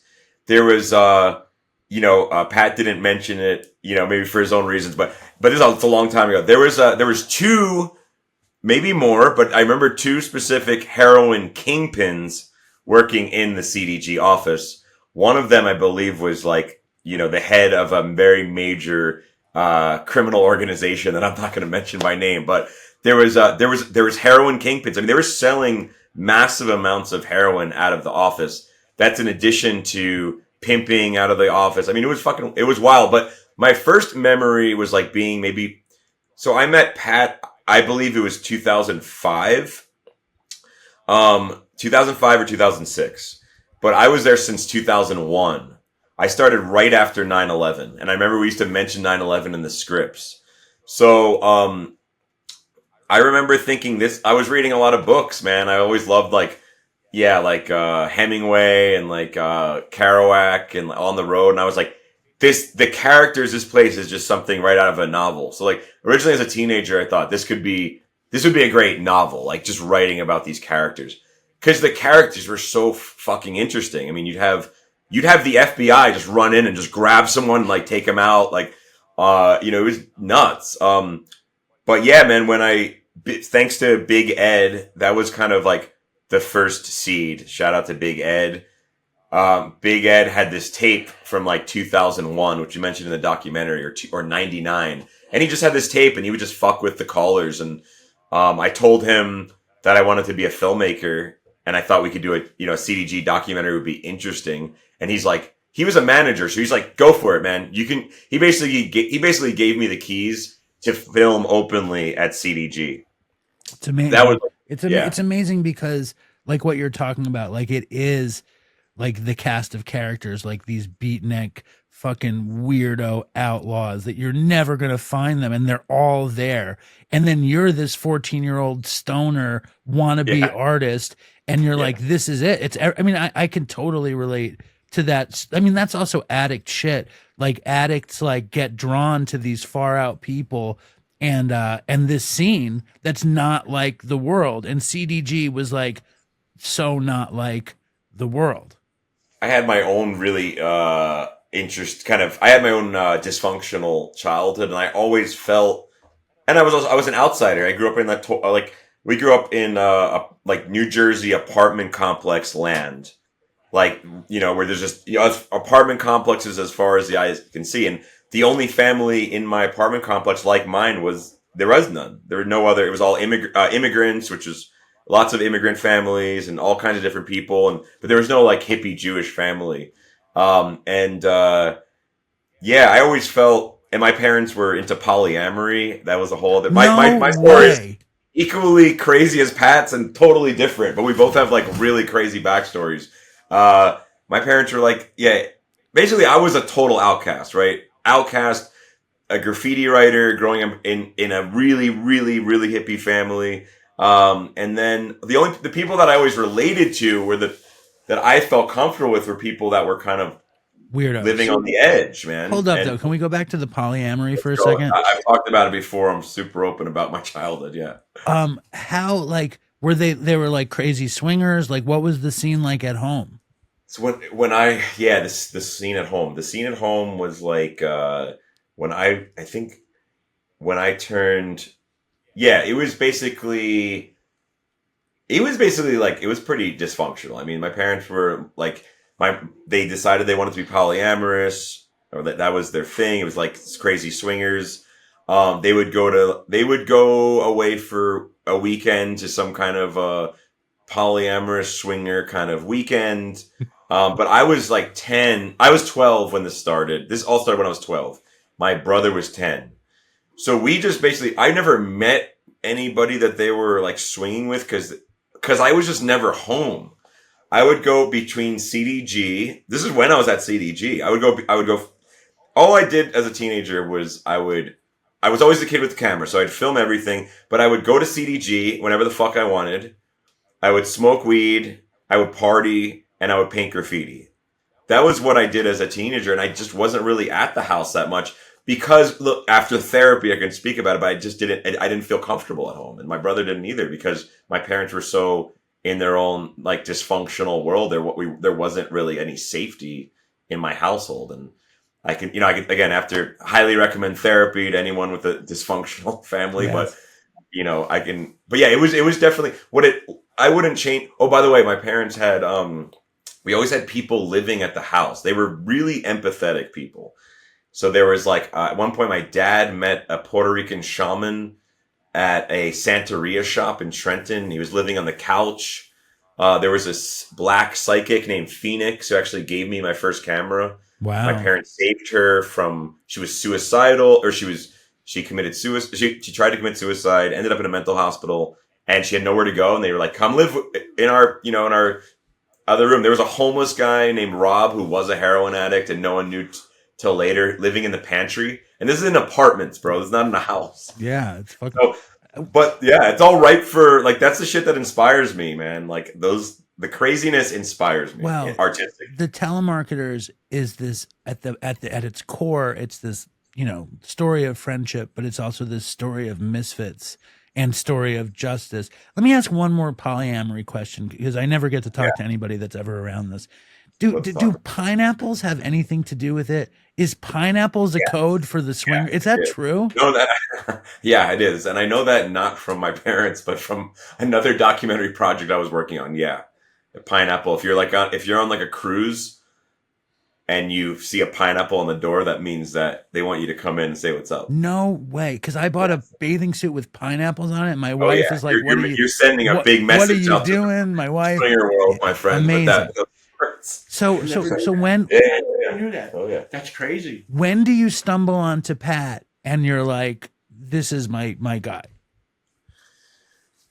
Everyone knew Pat was a star from the moment when when Pat started working at CDG, and he had several different timelines. Like I think you worked there 3 different times or 2 different times. 3 different times. I worked in the old bowling alley office, and then I had gotten a job, a really good job with an auto auction. So I left. Then I came back to CDG for like a year, and then I actually left CDG. I was back at the auto auction. Then I went from the auto auction. The owner's brother, there's a good story, had an office in Watchung, New Jersey. And his deal was Doctor's Choice discount health program. And we were selling insurance that was not insurance for $49 a month. But he was slick. You know what he would do? He would actually have you do an electronic verification on the phone that entitled him to hit their bank account every month for $49. And you're agreeing electronically on the phone to this. And also you're agreeing that you can't stop it unless you call him and physically write him in the same month. And you don't actually get insured? No, this is like a card. They were selling a fucking card that anybody could get. Like, remember the RX card, or like basically it was nothing. The guy was selling nothing for $49 a month. And there's also the guy that was the leader of the Christian rock band that the brothers had. But I met when I think I met Pat around 2005, 2006. That was his 3rd round of CDG. That was my 3rd. And man, from the moment that he called me Hamilton Stern, I knew Pat was a star, bro. Like, and everybody knew Pat at CDG. Like, everybody knew Pat. He was one of the most. CDG had some of like the standout characters, and Pat, Mr. Smythe being one of them. Pat was one of the standout characters. Everybody loved Pat. Everybody knew about his addiction because he'd be nodding off and being the number 1 caller or number 2 whenever, because they'd go through they put up who were the best callers on the wall. So you'd have all the people with the most sales would be on the wall. But yeah, I think Pat and I instantly fucking clicked. And first the idea for me was like, I got to make a documentary about Pat. It'd be like the day in the life of a CDG caller. And that's kind of how it started, and yeah, Pat brought me to the shooting gallery in Plainfield. What was that like? And also you weren't around heroin a lot though, right? Before that? No, I just really was as a teenager, I was, a weed smoker, and then maybe 18, which we were still filming at 18, 19 in CDG, because you're talking about 2008, 2007, 2006, you know. So I was using, I was experimenting a lot with like ecstasy, mushrooms, LSD, a lot of ecstasy, a lot of like, I was like definitely into going to the clubs and doing ecstasy. And, yeah, I mean, I smoked pot but I've never tried heroin. And that was one of the things I always thank Pat for, is that he never pushed heroin. And not only did he never push it, he always really made it a point. Sam, don't fuck with this stuff. So I always appreciated Was that. it scary to be around it? No, not really. No, because I was a wild motherfucker, man. I was one of the biggest graffiti writers in New Jersey at the time. Like, all I did was paint graffiti. So I was basically kind of raised on the streets in a way, because I was painting graffiti with, like, you know, people from all different walks of life. From the age of 15, when I really started painting with a very major graffiti crew. Shout out to FH, my graffiti crew. But we were painting with all kinds of people, you know, from dudes that were like, from all, like, literally that's the cool thing about graffiti and a lot of other subcultures like skateboarding or. Sure. I'm not a skateboarder personally, but graffiti was my background. And, It also, yeah, so I mean, we just had had a guy on, this graffiti artist called Gray PVC, who's also Gray's awesome, man. I don't know him personally, but I'm a fan of his work, and I gotta listen to that episode. Oh, it's hardcore. I know Gray. It's fucking. Yeah. It's like basically graffiti and skateboarding comes up against heroin and crack and drug addiction and crime. It all comes together. It's the streets. So like. Yeah. So I could see you being not that freaked out, because it's also like, this is what you're doing, and to be an artist, you need to take risks and you need to put yourself in situations that you wouldn't normally put yourself. What was going to the shooting gallery like? Going to the shooting gallery, I always going back to who I felt comfortable with growing up, and even to this day, I feel most comfortable with crazy people, misfits, wild motherfuckers, and I'm one of them. I am a wild, crazy misfit, and I always felt really comfortable. And I think part of that was like growing up was like people that have lived on the edge don't judge you.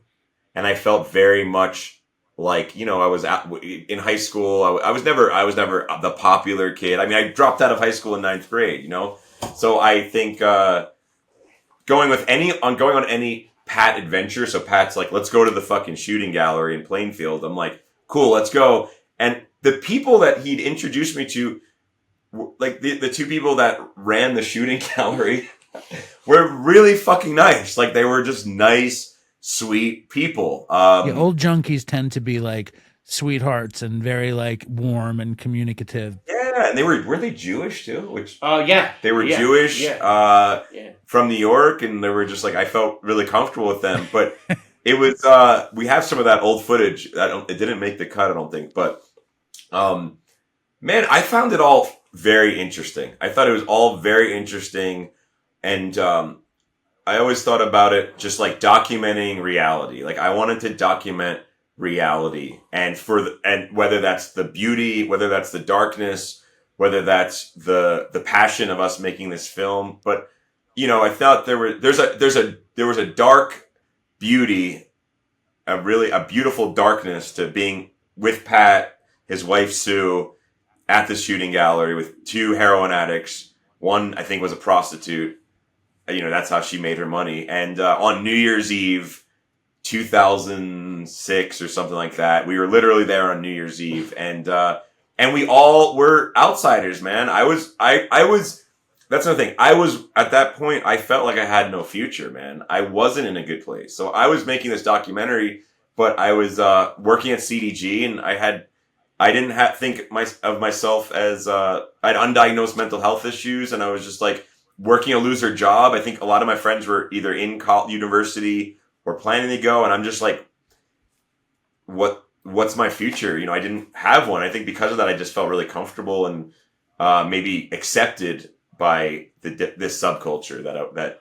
I was amazed that the guy who ran the shooting gallery actually let Sam film inside. I was like, kind of amazed with that. I had a way of making people feel comfortable because I'm just like, I'm a nice guy as it is, and I don't judge anybody. I think if you judge, then you're gonna, that's a different thing. I think there's a certain style that you have also that's casual, and it's like you just made this major HBO documentary series, and in it, Pat's sniffing heroin like the whole time, and everybody's all fucked up, and nobody bats an eyelid at all. And that's kind of like the vibe that you bring to this thing, which is like, I'm gonna be a fly on the wall. I'm gonna show what's happening, and nobody really has any chance to judge it somehow. I think it's some magical power that you kind of just floated through, and nobody was like, wait a second, because you made them feel like you belong there. Yeah, I think that's something that I try to do with, or it was very important for us throughout the entire shooting process, from Pat and I just being like, let's fucking film in the office, all the way through episode 3. And then in the edit was like, at no point should the edit even be judging, if that makes sense. There, it's not we're not here to judge anybody. We're here to show what it was in the good, the bad, the ugly, and including me. I mean, there's a really quick scene where I'm snorting coke. Yes. And that was something where it was like, no, you know what? Maybe some people are not going to want to hire me for something or something. But you know what? I get that was who I was. I was, and there was, just show what it was, man. We showed what it was. We did it pretty methodically too. When we went to the convention, the FOP convention, or the Washington, me and Adam had this thing, which was brilliant on Adam's part. When they talked about what we're doing for the day, I used to go in the room, like I had no idea what was going to happen that day, because we wanted to keep everything real, right, spontaneous. One thing about the Telemarketers, it is real reality TV. Nothing was scripted, and we made it a point to do it in that way, and it was brilliant. In a way, when we were doing it, I remember Claire saying to me, Pat, I think we have something very special here. And I looked at Claire, I said, Claire, this might be bigger than you think. And she goes, I can think pretty big. I said, well, I think it's even going to be bigger than that. Wait, who's Claire?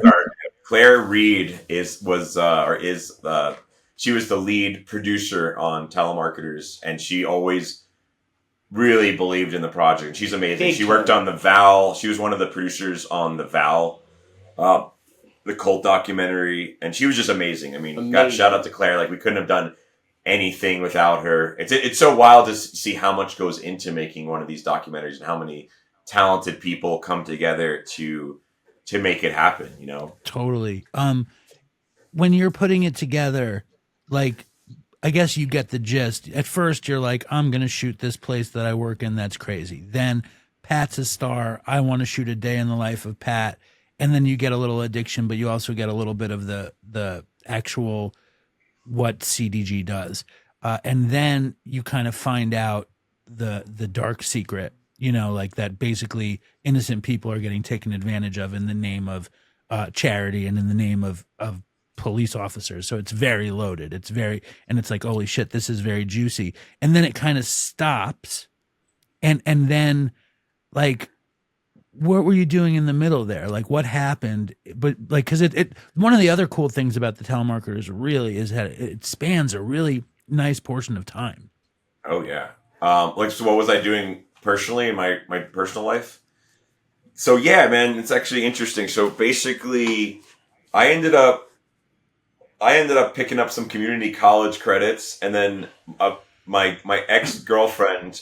So I went to community college. I ended up going to community college at Middlesex County College for journalism. This is like 2000. I think while I was at CDG, actually, I started taking some classes. You did. Was the goal like, I'm going to be a journalist and tell this story? You know what? It was, yeah. I mean, I have two parts of me. Like, I think part of me is at the time was like, I was really in a dark place. It's like, I don't know if I have a future, right? And then, but yeah, part of me was like, I want to tell. The dream, the North Star was always, this is my story. I gotta fucking do it. I gotta get it out there, no matter what. And that was always, I would dream about it over the years. Like before it came out, I mean, I would have dreams. I'm at CDG, or we're filming. Like I was totally obsessed with it. I was totally obsessed with the CDG story. So I started out at community college, and then I ended up at Temple University Film School, where Pat and I actually made a short documentary for my senior project. And it was basically, and so some of like the episode 2, a lot of the episode 2 footage was filmed for my Temple University senior project. Amazing. I think we're talking like 2010, around that time, 2011. So then I ended up getting a job at Vice do you remember Vice, like Vice News? Yeah. So I ended up getting a job at Vice in 2011. I interned at Vice in 2011 before anyone knew what Vice was. Then I got a job at Vice in 2012. I actually pitched Vice Telemarketers for HBO, and they turned it down. And then I ended up they turned Dopey down too, but keep going. Oh, really? Well, you know what? It was for the best, because Vice doesn't really exist anymore. Yes. So it's actually a blessing in disguise. That's how life works, And then I actually ended up at Rolling Stone magazine. So I started worked my way up as a production assistant, associate producer, and ended up, that's how I got started in documentary filmmaking on a professional level. So in 2015, I worked at Rolling Stone magazine. I pitched them Telemarketers, and they were like, we can do a 5-minute documentary and an article on rollingstone.com. And I was like, nah, I'm not really into it.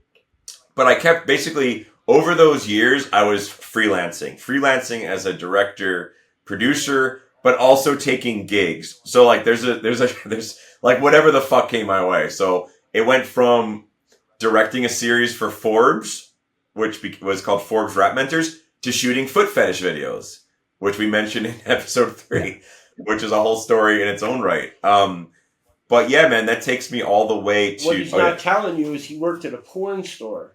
Oh yeah, while I was at CDG, I worked at at one point I was working at a porn store, as a smut peddler. But you weren't shooting the movies.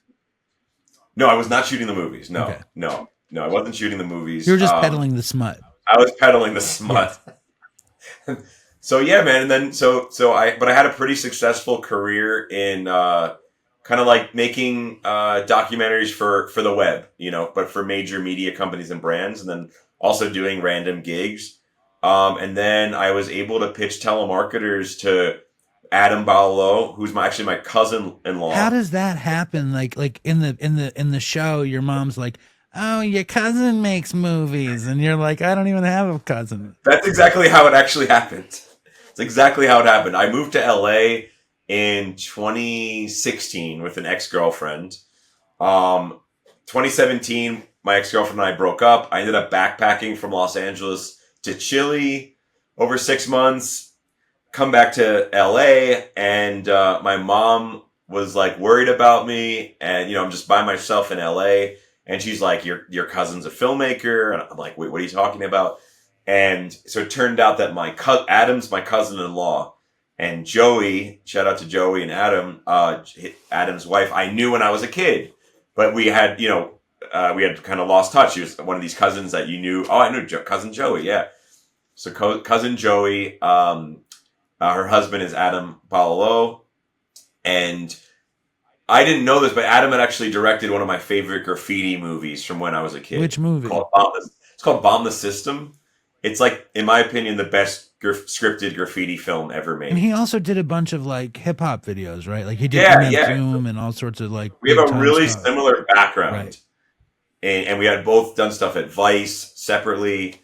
So we ended up meeting up in, I think, 2019 when I got back from my backpacking trip, and we had dinner and we just bonded, man. I was like, wait, you did the Bomb the System. He did the Lil Wayne documentary. He had known some of my work. We just were like, holy shit, like, and he was looking at the point, he was kind of figuring out what his next step was in documentary. So we were and I was doing a lot of short form doc, for Vice, for Rolling Stone, all this stuff. So we were kind of like, we got to work on something together and kind of build.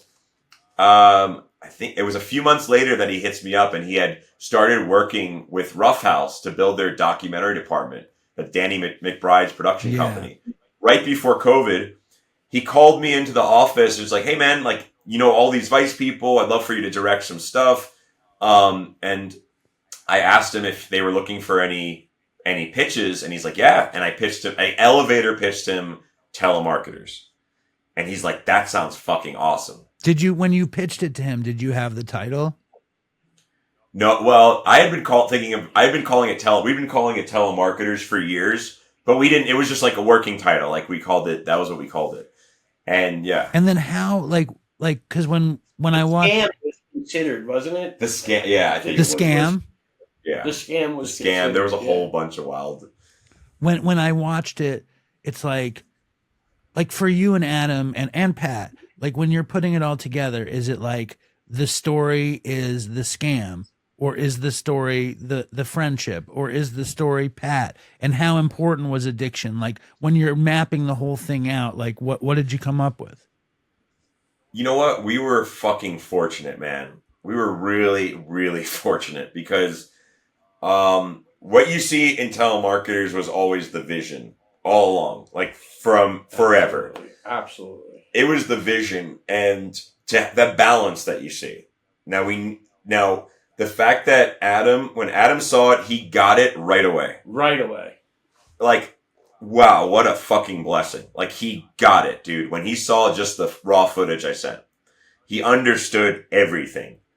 And then he understood it so much, he's like, the Safdies have to fucking see this. Josh and Benny have to see this. So he sends it to Josh and Benny. And they're like, this is amazing, right? And then of course he sends it to Rough House and Danny McBride and David Gordon Green and Brandon James and all those guys, and they get it. So like literally, I believe in. So Pat's a born again Christian. I am someone who's done a lot of psychedelics. I love. I just actually got off a 2-week ayahuasca retreat. Wow. And I believe everything happens for a reason. I think the story of Telemarketers wanted to be told because so many people were fucked by the scam and like the evil that, stealing, we're talking about stealing billions of dollars in the name of cancer. Let's just talk about cancer, children cancer, police, firefighters. But let's just say children cancer, bro. They were stealing money for kids with cancer, right? And the companies, and so I think the story wanted to be told. When Adam got involved, he assembled the perfect fucking team. It couldn't have been. It was Rough House who got it. The Safdies got it, and then we developed it together for a whole year, and then in April 2021 we brought it to HBO. And that call, we're here in Colombia right now. I was in Medellin, Colombia. And I remember when Nancy Abraham, who's like the head executive producer at HBO documentaries, was like, I used to be a telemarketer.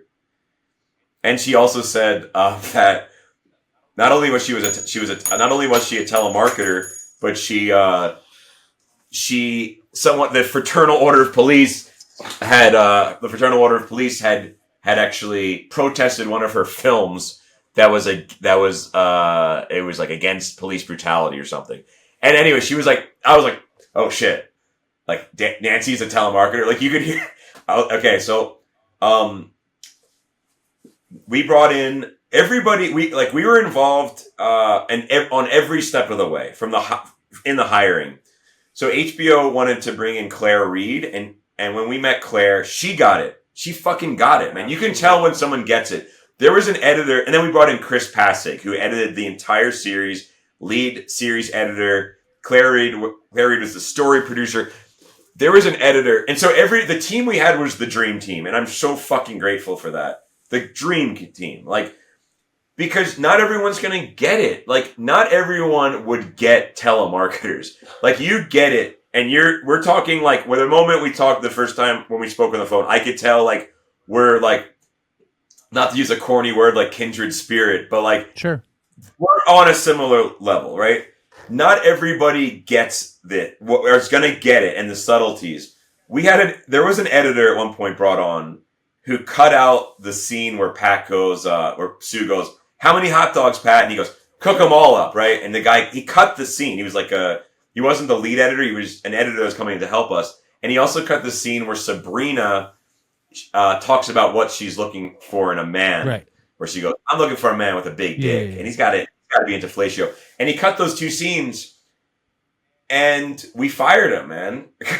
Because those were the subtleties were what the show is all about. You know, those between moments were what it's all about. And Pat and my friendship was so important.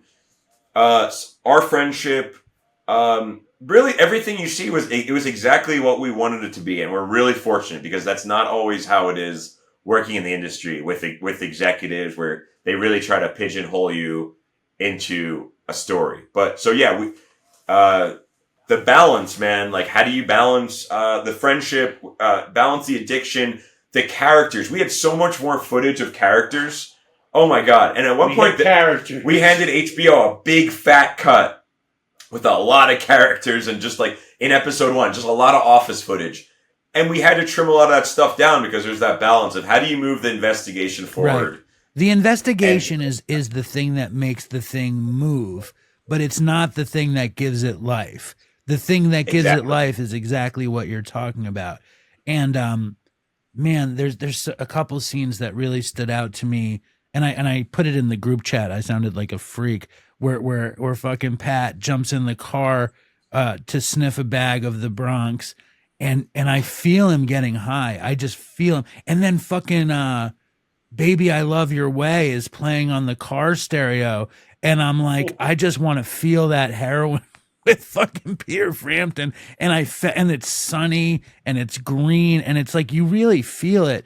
And then so that was very powerful. And that's one of my favorite scenes. Yeah, by the way, so powerful. That's one of my favorite scenes in the whole series. So I'm really happy that you connected with that. It really hit me hard.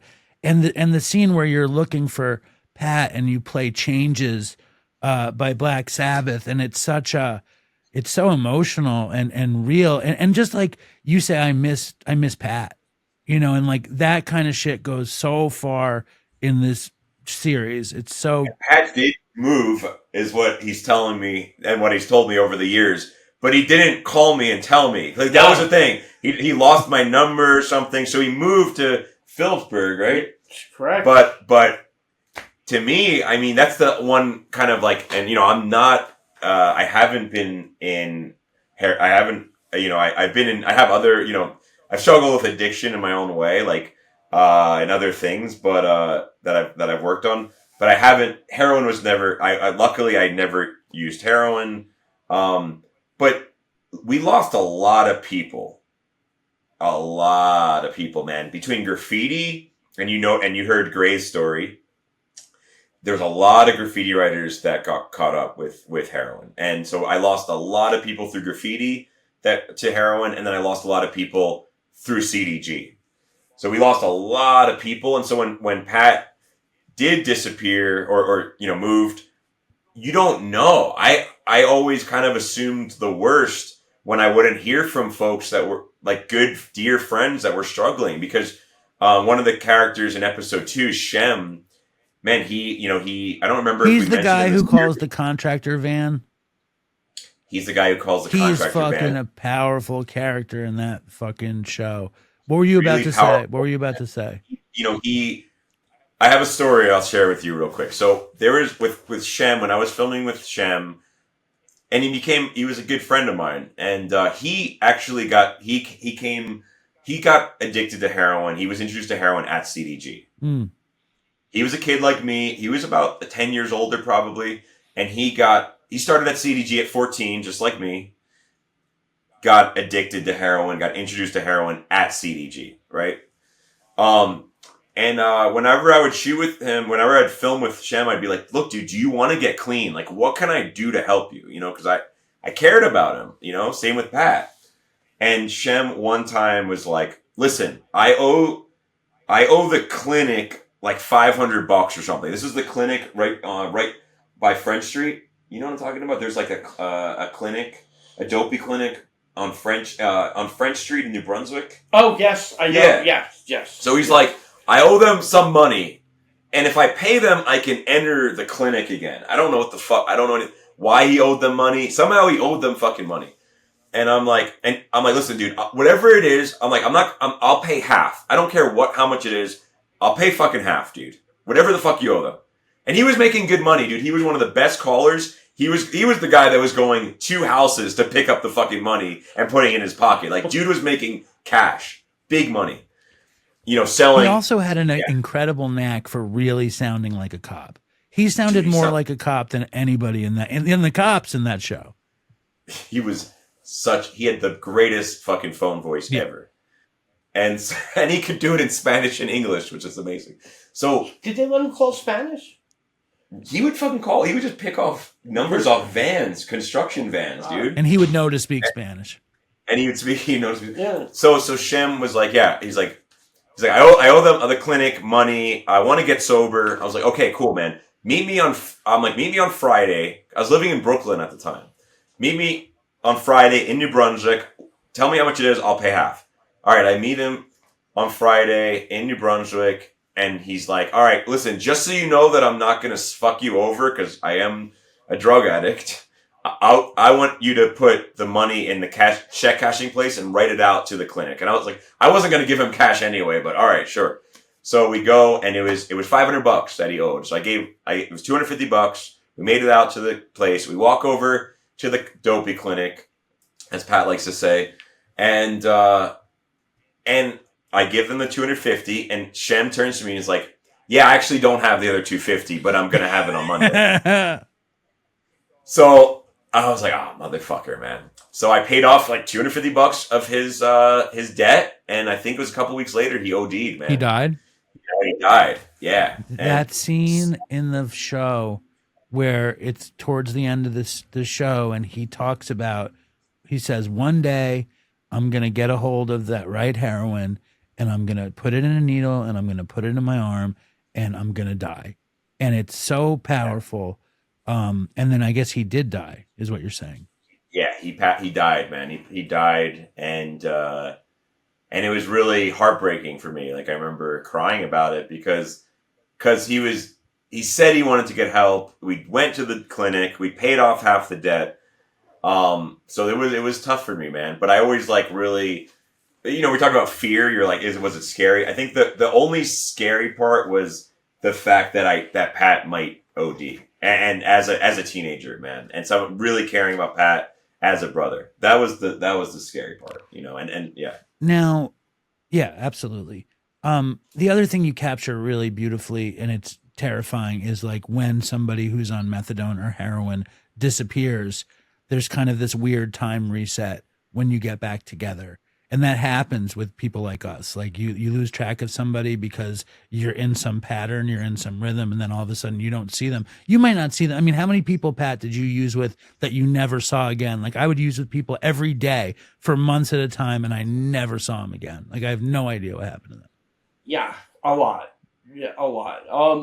One of the things people don't realize, you're driving down the street, you see a group of people.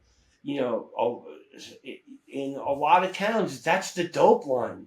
Like in every major city, I would say there's always a dope line and the dopers know, where you don't have to know anybody. Everybody goes to that spot. There's always one or two people that are trusted, and that's how they make their money or their dope. Everybody gives them their money. They go to the projects or to the guy, like an intermediary. So yeah, I partied with a lot of people. Like, it's crazy. You know what I'm saying? And another thing, like we used to go to another thing you could do is go to the shooting gallery. Either, the guy who runs it is calling someone, or there's always someone, So, yeah. And you run into people, at the shooting gallery. I used to go there and I didn't even shoot up. I would sniff it. But, I knew if I showed up there was probably something going on. You know what I'm saying? Like I said, I was very surprised that they even let Sam film that night. But yeah, one thing about the telemarketers, I've always thought of it, it's reality TV meets good journalism. It's like a blending, like a fusion of good journalism and good reality TV. So it tells the story, but it's very edgy and blunt. That was one thing that was interesting in the process with HBO. Like their lawyers, dude, we had to quadruple check everything. Like everything you see in the show is fucking triple, quadruple checked by layers of lawyers. Well, that's the thing. The really craziest thing about the show is we're talking about what we're talking about isn't really what the show is about. The show is about uncovering this incredible conspiracy, scam, ripoff that these companies and these unions are doing on the American people. And you guys painstakingly go from politician to politician to union rep to other fucking telemarketing people, and you're risking everybody's livelihood and also putting people on the spot to uncover the truth. And you get to a congressman, right? The last stop is that congressman, and he's a fucking whatever. He's a senator. You don't get it. You don't get a sense of if he's like a total jerk off or he means well. But when it's over, you're kind of like, oh yeah, he was a total jerk off. Well, no, like I talked about, it was the stigma. Trust me. It was the stigma. You mean the stigma of you being the person asking the questions? Right, and the story came from me. In my opinion, he thought there was no credibility there. You know what I'm saying? I'm sure his people looked at, who he's talking to. They just don't let a senator talk to any Joe Blow. You know what I'm saying? They probably told him, this guy's a fucking, heroin addict or. Well, I don't think they knew you were a heroin addict. Well, I'm sure they run your record. His glasses. Oh, maybe you're right. Oh, you think they might have ran your record? I never thought about that. Come on, they're not just going to let a senator sit down with anybody. You know what I'm saying? They're going to check you out. He's right. So I think the stigma had a lot to do with it. You know what I'm saying? Because at the end of the day, once he got a little egg on his suit, he tried to do the right thing. But, Washington's a very hard town to get anything done. Anything. I mean, you could go into Washington with the best intentions, and when you come out of Washington, you're worse off than when you started sometimes. I mean, so, but he fucked up, man. He fucked up, man. There was a, stigma or whatever or not. I mean, there was a Twitter storm when telemarketers came out, literally everything on his Twitter was like thousands and thousands of people saying, you fucking asshole. You should have listened to Pat. Go call Pat right now. And then they put out a press release right after. I mean, look, I think that that scene kind of shows, in my opinion, the disconnect between big politics and big politicians and the public. Because whatever your background, it doesn't matter. The fact that he showed that amount of disrespect, in my opinion, the fact that we were supposed to get an hour sit down with him and he left. The scene you see is what it was. That was it. And you got to give him credit, though. A little bit of credit. Yeah. He would at least meet with us. That's true. That's true. My own congressman in my district, who I voted for, agreed to the interview. Then, when it came time to do the interview, oh, well, he's got COVID. He's got to reschedule. And we ain't stupid. We looked. He didn't cancel anybody else's stuff. No, he canceled our stuff. Yeah, he gave us the old COVID route. Right. There's a senator, sweet lady. You would think she's her staff was the sweetest. Wanted nothing to do with us. Then that other one out in California. But we contacted a lot of politicians, and you know what? So you got to give Senator Blumenthal You got to give him a little credit. At least he listened for a minute, and that's what Washington is. And then on the subtle end, it's like the fact that we went from who we were symbolically to getting into, former heroin addict and a fucking graffiti high school dropout. That we went from CDG, from talking about the story in that Cadillac. Yes. When we first talked about it. Going from who we were at CDG, couple outcasts, misfit, crazy motherfuckers, to being speaking with a senator. I mean, I think symbolically it was very beautiful for both of us and for the show. Like, that was pretty fucking cool. 100%. But then in the end, you get this sad feeling that you can't affect change. You give Pat the picture of Pat and the senator, which is just a poetic moment, and Pat's reaction is, I mean, it's incredibly emotional and beautiful. And anyone in the audience who hasn't seen Telemarketers has to see the Telemarketers, obviously, but we spoiled the whole show, but it's still really good to watch. And then you're nominated for an Emmy. So, like, is the victory going to the Senate, or is the victory making a show that connects with so many people? Well, definitely making a show that connected with everybody.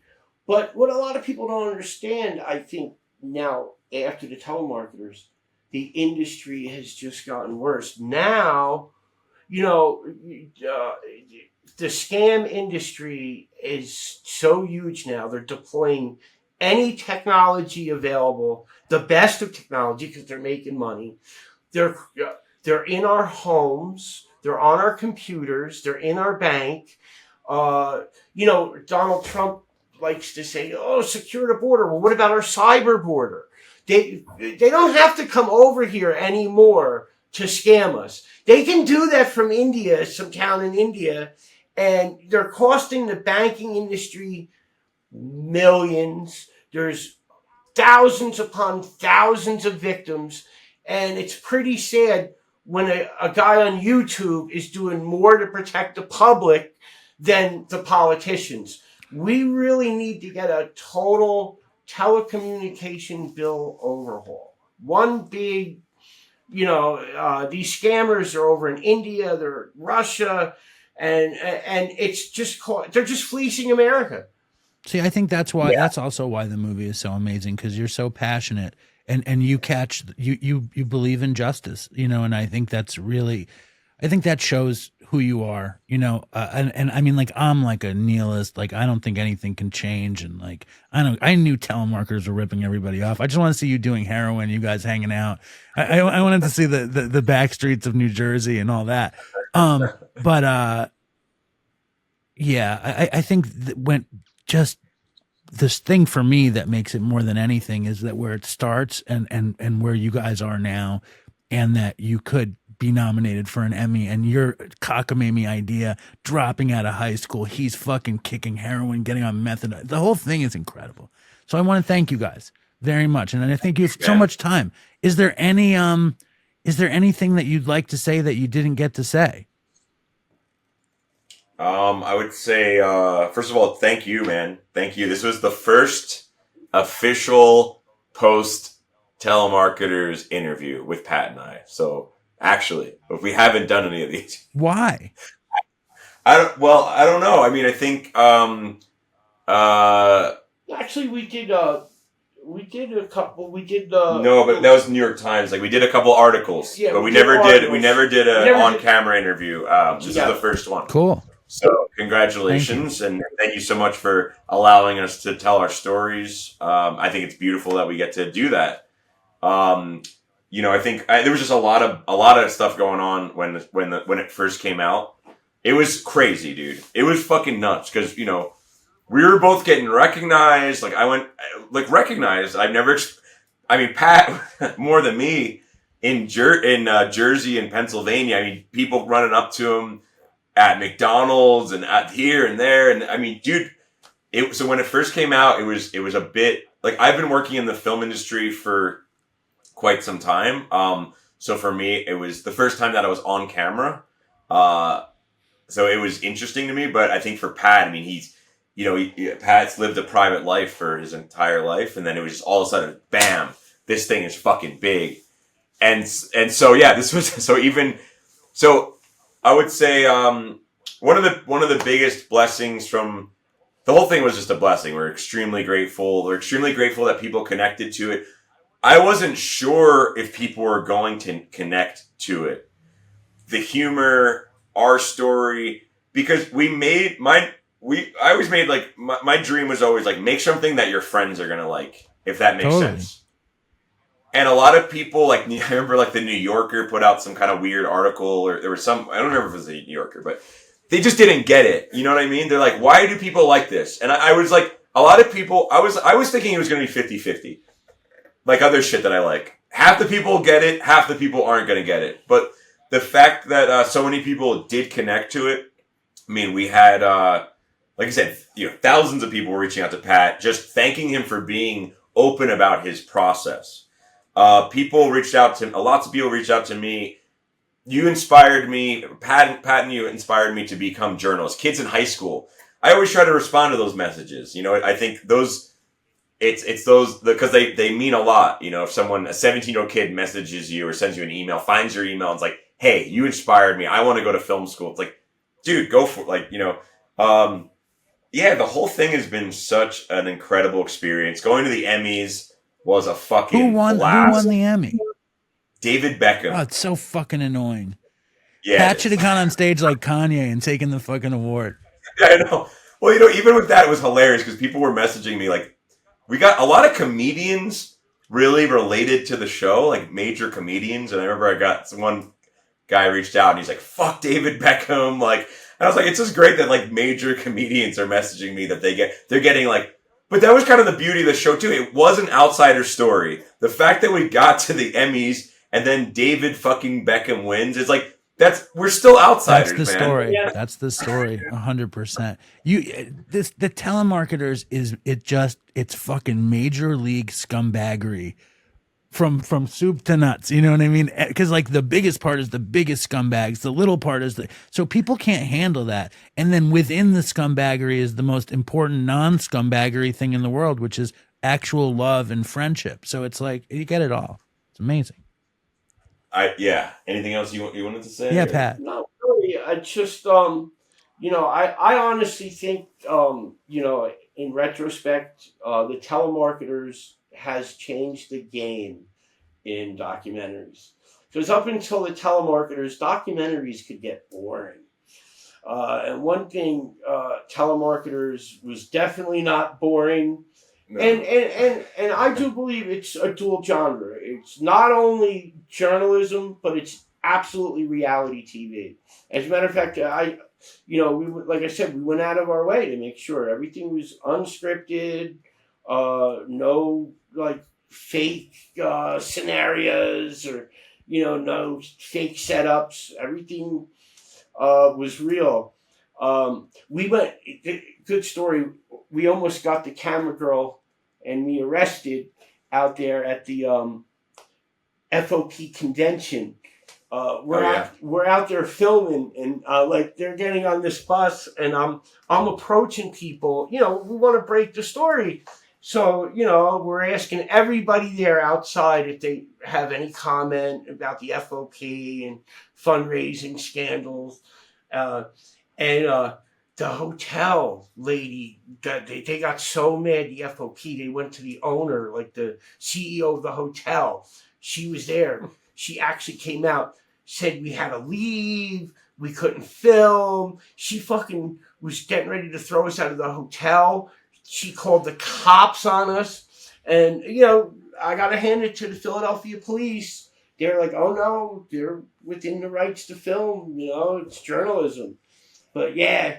And there was just one more little tidbit. There was the guy that used to get all the contracts. So his job at CDG was to go out and go to the police and say, hey, we want to call on your behalf.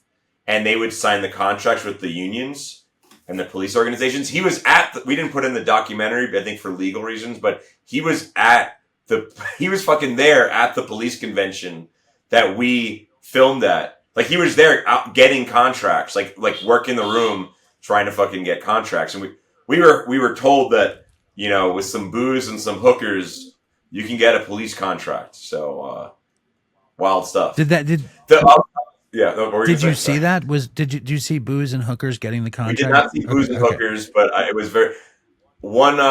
Last thing, just to add on, is that yes, the scam is still crazier and bigger than it's ever been. So it's still going on.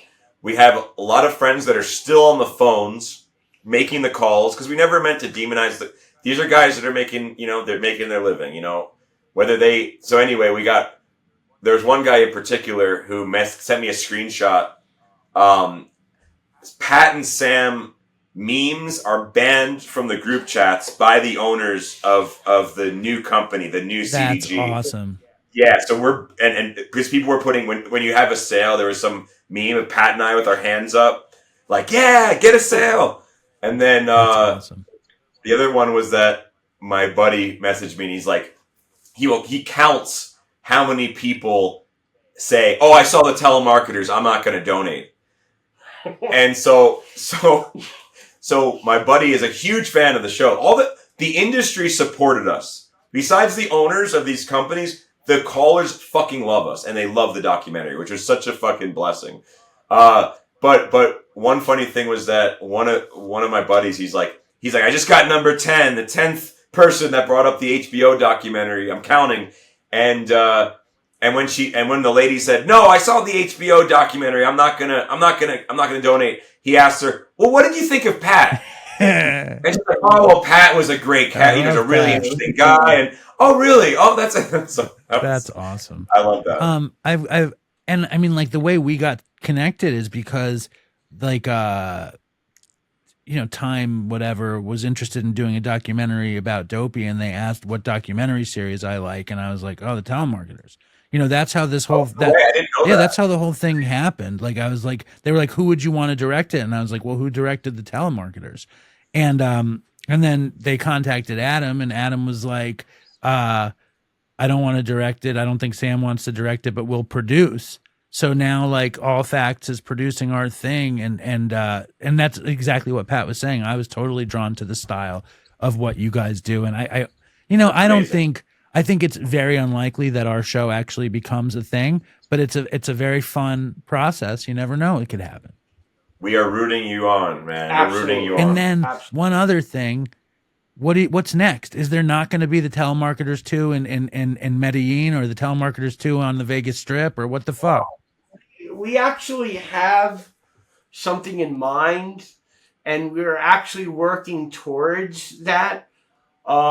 It's a process. I mean, you know, just because you're Emmy-nominated and everything, you know, everybody wants to do their due diligence.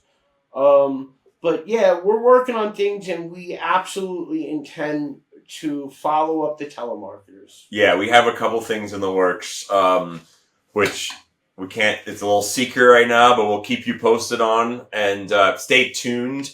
There's we have like 4 different projects that you know could be are very, very interesting, but they're like Pat said. I mean, you know, this is a whole other conversation, but you know, from getting into the film industry, it's like, the film industry is very difficult. You know, it's so hard to get these things made. But we have some really interesting ones that we're excited about. So, you know, definitely stay tuned to our social media and all these things, which as soon as we get the green light, we'll be fucking screaming about it because we're really excited about it. So, actually, when we get the green light, maybe we'll come back on your podcast and announce. Nice. That'd be awesome. Dopey Clinic exclusive. Okay, let's go. Absolutely. Let's go. And we're going to do an event in Los Angeles in June. I mean, I know it's not that close to Columbia, but maybe you come up. And then DopeyCon is in October in Manhattan. Maybe you come for DopeyCon. What is DopeyCon? What isn't DopeyCon? No, DopeyCon, it's like a live podcast and convention of the Dopey Nation. Oh, cool. Absolutely. Let us know, man. Let us know absolutely. anything. Let us know. New York's, playing right away, man. Listen, I really appreciate all the time. I think this was really fun and really interesting. Did you guys have fun? Oh, it was a blast, dude. That was Absolutely. great. Really fun, man. I'm so glad that we got to hearing Pat's whole story, and then the fact that we got to do this together here at the second half is fantastic. Because, like I said, we haven't done this yet, so this is great. Thank you for giving us the opportunity to do this killer format. Thank you guys so much. Do me a favor. Thanks for having us on anytime. What's that? I said, thanks for having us on, and anytime, keep in touch with us. Dude, I'm here. 100%. Got a friend here, baby. Let's go. 100%. All right. Well, thanks, guys. Now I'm going to say this. Fucking the way this stupid app works is that when we stop it, you have to leave it on and it uploads. Okay, we're not going to touch it. Yeah, don't touch it. But you'll see when it says 100%. You guys were amazing. Cool. The show is fucking amazing. I really appreciate all the time. Thank you, man. All right, killer. Really. Let's stay in touch for real. Like I'm not. Of course. Absolutely. Of course, absolutely, dude. definitely. Right, thank you guys.